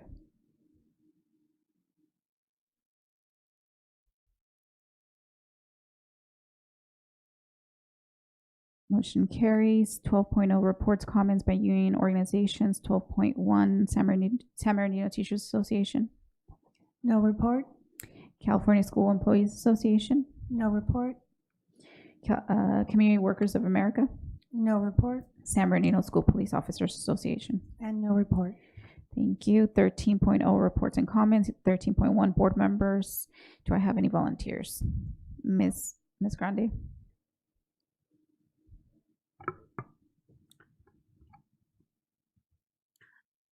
Okay, so I was invited to be the speaker at the Democratic Luncheon Club last week, and I'm so excited to share and tell you that I took a couple of our board members, our student board members, and they made us proud. And thank you very much, Aiden Hurtado from Cajon, and Brisa Hernandez Garcia from Middle College, that's right. And it was a day for civic literacy and leadership development. And I just spoke a little tiny bit about myself, and I gave them the floor and allowed them to shine. And it brought a smile in all those members there, and it was really I had an uplifting day for once. It was really great. It was just wonderful. And I was particularly taken by Tim Prince, who gave me an introduction. I truly wish I'd written it down. I'm going to ask him if he could send it. And in it, he just complimented us to no end. And this is a tough crowd. This is really a tough crowd. They're very, very sharp. So I want to thank Tim Prince and all the members that were there. And then the school board members really were well spoken, and they talked about their goals, and they were so uplifting for everyone there to hear them. So proud of them. Secondly, I did go to transition night at Anderson School, and it's always very inspiring and fulfilling event to go to. I did want to ask for clarity on what's happening with regards to Anderson and the Special Olympics, California Special Olympics Association. I was there, and it was mentioned that they had a meeting with someone from there, that it is that they're doing something special with them and the students there at Anderson School. So I'm not quite sure exactly what it was, but they made a connection with them. So they were going to be doing something special for them. So if you could maybe find out about that. And then thank you, Dr. Rodriguez, for liking my idea on the Humane Society program. And I really would like to see if they have a certified humane educational specialist that they used to come out to teach compassion and all of that. And that's it for me. Thank you. Thank you. Do I have any other volunteers to go next? Thank you, Mrs. Alexander. Well, good evening. I would like to first say congratulations and great job to the students from Hunt Elementary of the Sankofa program. They did an excellent job, and also to the teachers that were out there and their principal. And then all the students and the staff members that received recognition today for their awards and Student of the Month. How excellent was that? And I love the energy that was in the room. A couple of updates. I'd like to congratulate Mrs. Quinlan for receiving the award for biology teacher, national award for biology teacher. I thought that was awesome. And it was a surprise to her. So I thought that was really special. And congratulations to Pacific High School for the opening of the Biomedical Center. And it's amazing. Being able to go through the tour and just see the real life situations that our students will be exposed to through SAC Health, not only the services that they'll receive, but also being able to train through our RCT program. I thought that was excellent. Wanted to congratulate Arroyo Valley's NJROTC cadets for their award that they received for the drone competition, and wishing them the best of luck because they have another one coming up in April. Couple items that I wanted to bring up. So thank you, Superintendent Ariano, for moving forward with the recognition for the crossing guards. When I brought it up, I know it sounded kind of strange, but it did a lot for our crossing guards. As a matter of fact, I know the one that's on my corner, I noticed a difference. Like, she was actually like waving at everybody and super excited. And that happened the next day. So you never know how you can touch somebody, which was interesting. Also, I noticed that there was a question out there on social media about the bus drivers. Well, we are recognizing the bus drivers too. So I think it's just important to let them know, but that did come up. Like, what about the bus drivers? And then wanted to just bring up one idea, and I wanted to first find out, how does it work? So for facilities, I know we have a plan and we have a strategy, and it's a multi-year plan. But I think it would be a great idea to think about for us to have some type of center similar to the biomedical center that's focusing on robotics, because it's current, and it's something we need to consider sooner than later, to have a dedicated facility that focuses on our STEAM. If we want to identify what that means, if it's robotics or if it's in all of those areas related to STEAM, but it's something that I think we need to do sooner than later. So I just wanted to put it out there and see how we can make it happen. I know we have a plan, so I don't know how it falls within our plan and within our budget, but if we could just take a look at what that plan looks like and how can we incorporate it. And then last year this came up, and it's coming up again, and it's the evaluations for teachers and then teachers to their principals. I know that we have started that process. We have systems out there, but community members have been asking. It was asked last year, and I just think that maybe if we just inform the community how we're doing it, I think that that will help. Also, how are we tracking with our success rate with new teachers, existing teachers, just the data around that. I think we've done an excellent job communicating that, but I think it's just something we should revisit and bring it back to the community. And then lastly, I'd like to end with Reverend Jesse Jackson, just giving my, just recognition, condolences to his family, but Reverend Jesse Jackson did a lot for all of us. And I wanted to bring connection back to our community because he was here in 2018. He fought for everybody. As a matter of fact, he was here. He was in our church, St. New Hope Missionary Baptist Church. And the reason why he came was because of a situation we had with our deputy district attorney that made some derogatory and racist statements.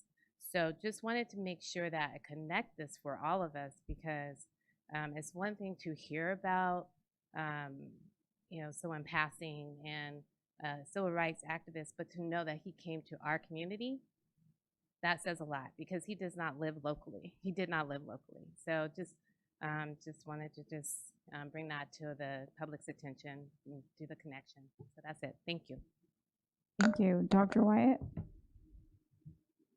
Thank you, Madam President. Just two quick ones, and we just had a post by our awesome, amazing Jamie over at Samuel High School. Looks like our Lady Cardinals water polo team just won their match and is advancing to the CIF finals. So best wishes and good luck to them in the big game. Bring home that championship. And then just want to say thank you to a few folks for our Black History Parade. Matter of fact, it was an amazing turnout, great parade. A lot of us were there. And I got to say thank you to my colleague over here, Michael Santos. I did ask for a convertible, but I didn't know that we had to go ask the people. And he acquiesced to me and said, okay, old people first. So just kidding. He didn't say that. He didn't say that.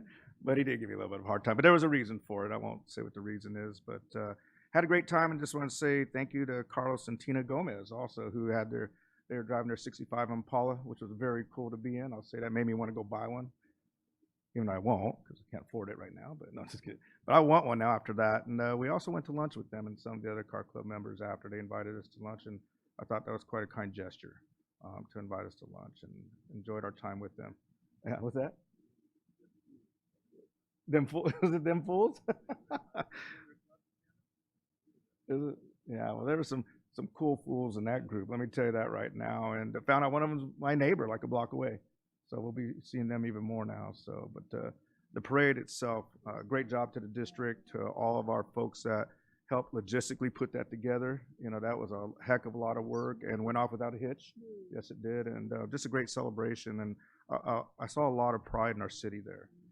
And again, just what we're talking about tonight with the Little League. I think it's a blessing and a privilege to be a board member and to be able to give that back to our district the way we do as a board. That's amazing, and that's what this is about, you know, being able to serve our community and make greater opportunity happen for them. So I just look forward to many great things for this district and another great year.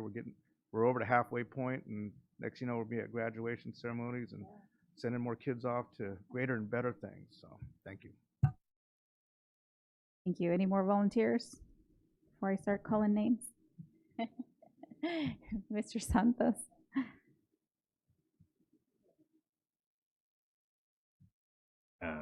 Ditto what he said. Yeah, no, had a great time at the parade, and also went to see, you know, at Pacific, the biomedical building grand opening was wonderful. But even looking, you know, I got to tour the high school and everything they're changing, and it is so awesome. It's so beautiful. Love the green spaces, by the way. I see the trees and the bushes. You know, it makes a difference. If anyone knows me, I want more trees and more green spaces, because I think if you're at a school and there's a big tree and you're in the shade, it feels better. I know. I'll go hug some trees. Anyways, also had the wonderful opportunity to host some students at USC. I can't remember the date now. So really love that opportunity and look forward to any other time that our students, because I think to see yourself at an institution like USC or, you know, even the arch rival UCLA is a wonderful opportunity. And that's it. Thank you. Mr. Tillman? Ms. Medina? And I have also no comments. Mr. Arellano? You know, I always have good news, fun news. That's why I like to go last.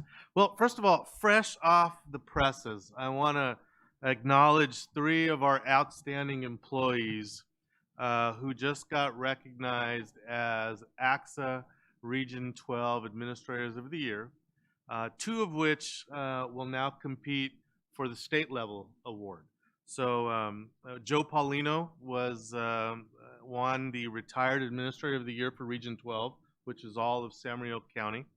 And Raul Pedraza was selected as Region 12 Adult Education Administrator of the Year. And Dr. Sandra Rodriguez was selected as Region 12 Student Services Administrator of the Year. So I want to congratulate our three colleagues. Raul and Sandra now will compete. There's 19 regions, so there are now 19 candidates in each one of those categories that now state AXA will go through a process, and hopefully, they'll be selected as state winners in their categories. So congratulations, Sandra, and congratulations to Raul and to Chief Paulino. Very excited about that.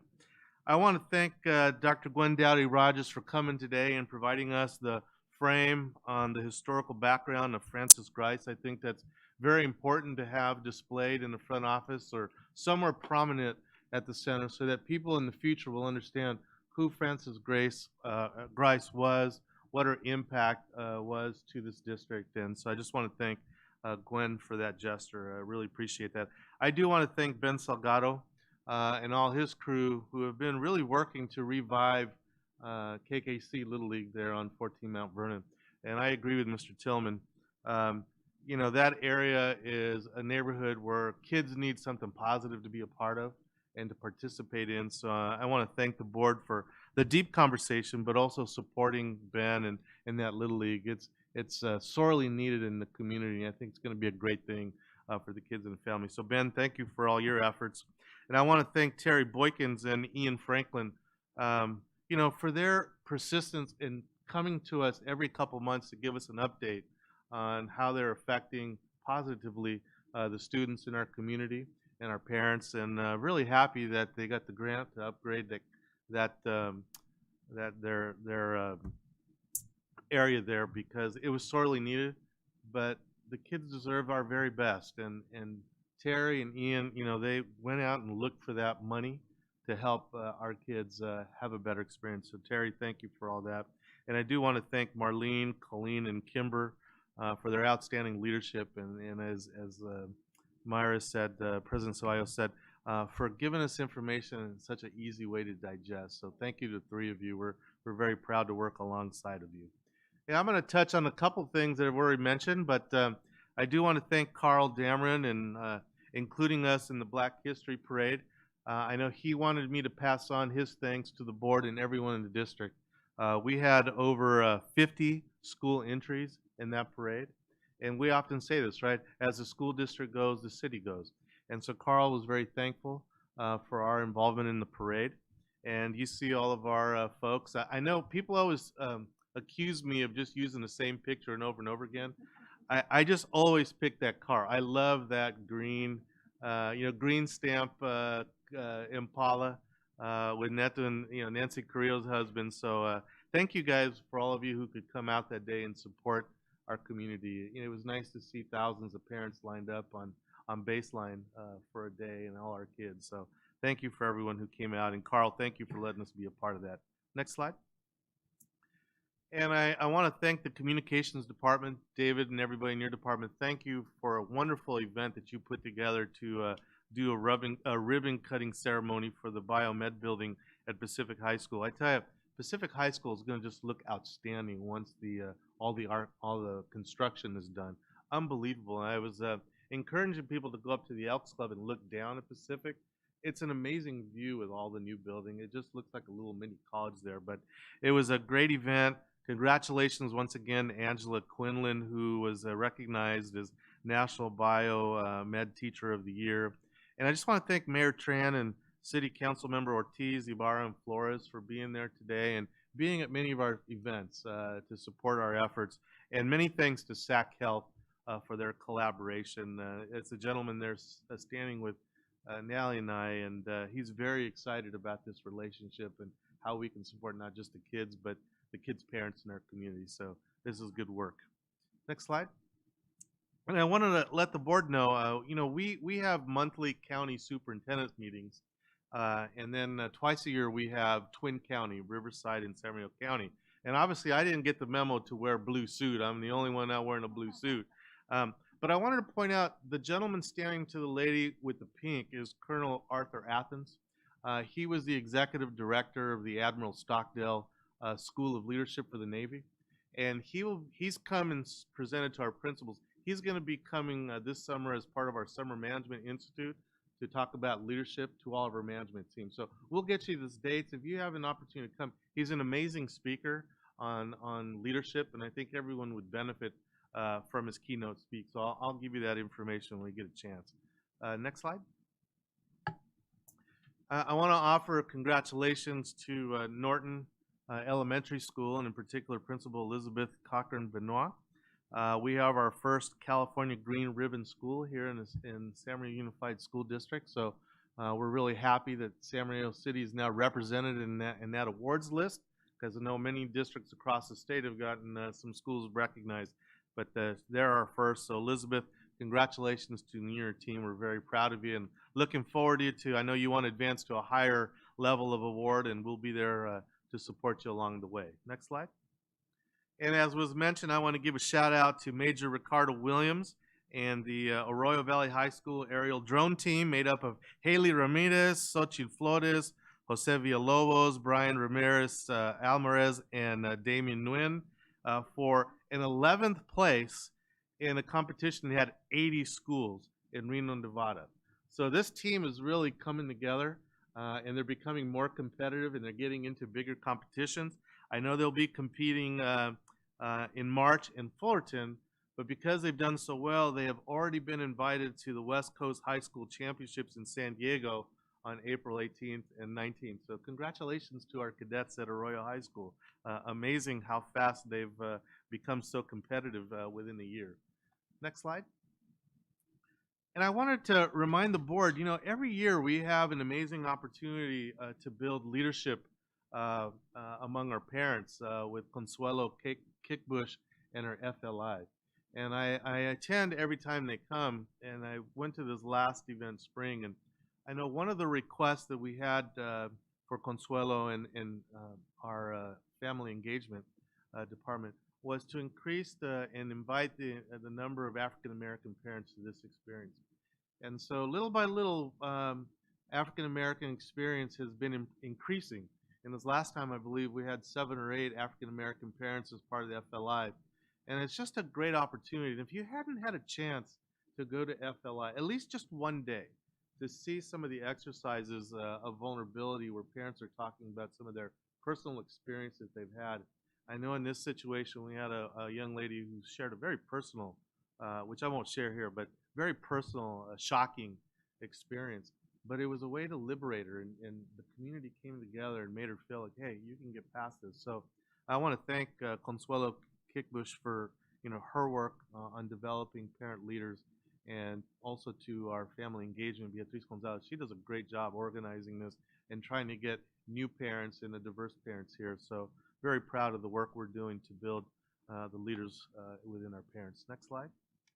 And I just want to take a liberty to do something real personal real quick. Is at Pacific, when we were there, I happened to run into the gentleman who taught 6th grade next door to me when I taught 5th grade at Muscoy, Alan Kumpola.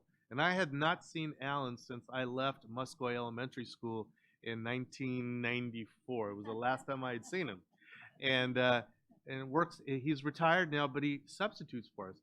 An amazing teacher, ladies and gentlemen. I'm so happy to know that Mr. Kumpola is still working for us as a resident guest teacher in our district. But if you ever get a chance to see this man, he was just an amazing teacher at Muscoy Elementary. And I think he went on to different schools after I left there, but it was nice to run into old friend, old colleague.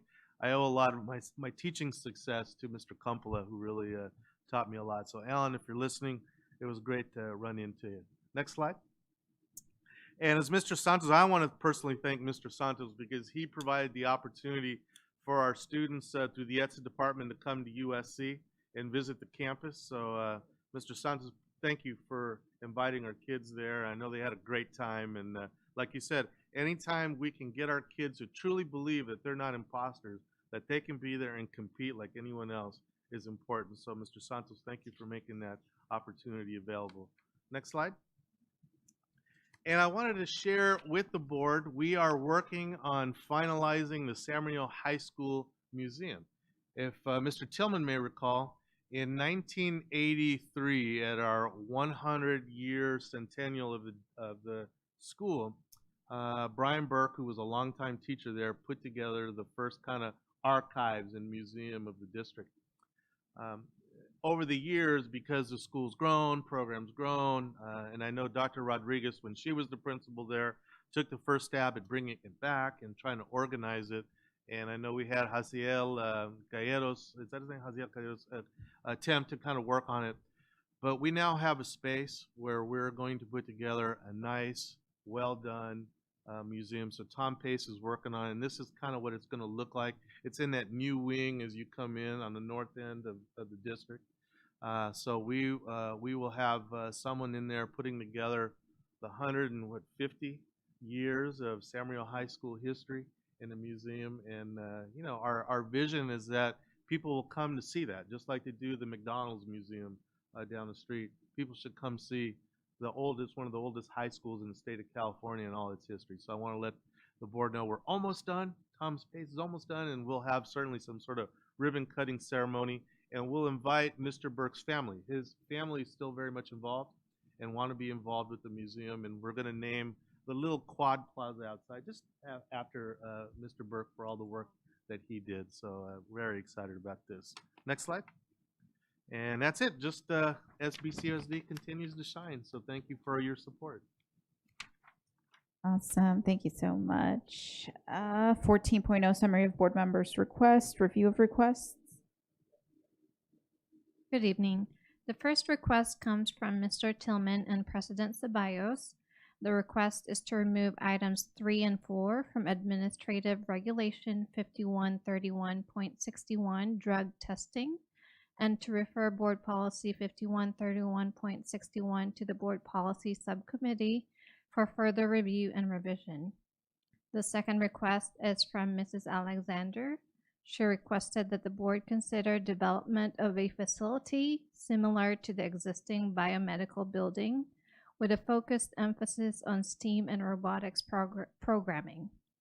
The last request is also from Mrs. Alexander. She requested information regarding how the district tracks and measures success rates associated with teacher evaluations. Thank you. If you can add, I think we had requested a couple of us on that policy information on how does the testing get randomly selected? Like, what is that process? And what do they test for? Thank you. 15.0 meeting adjournment. 15.1. Adjourn. Second. Thank you. And that was Mr. Tillman and Ms. Medina.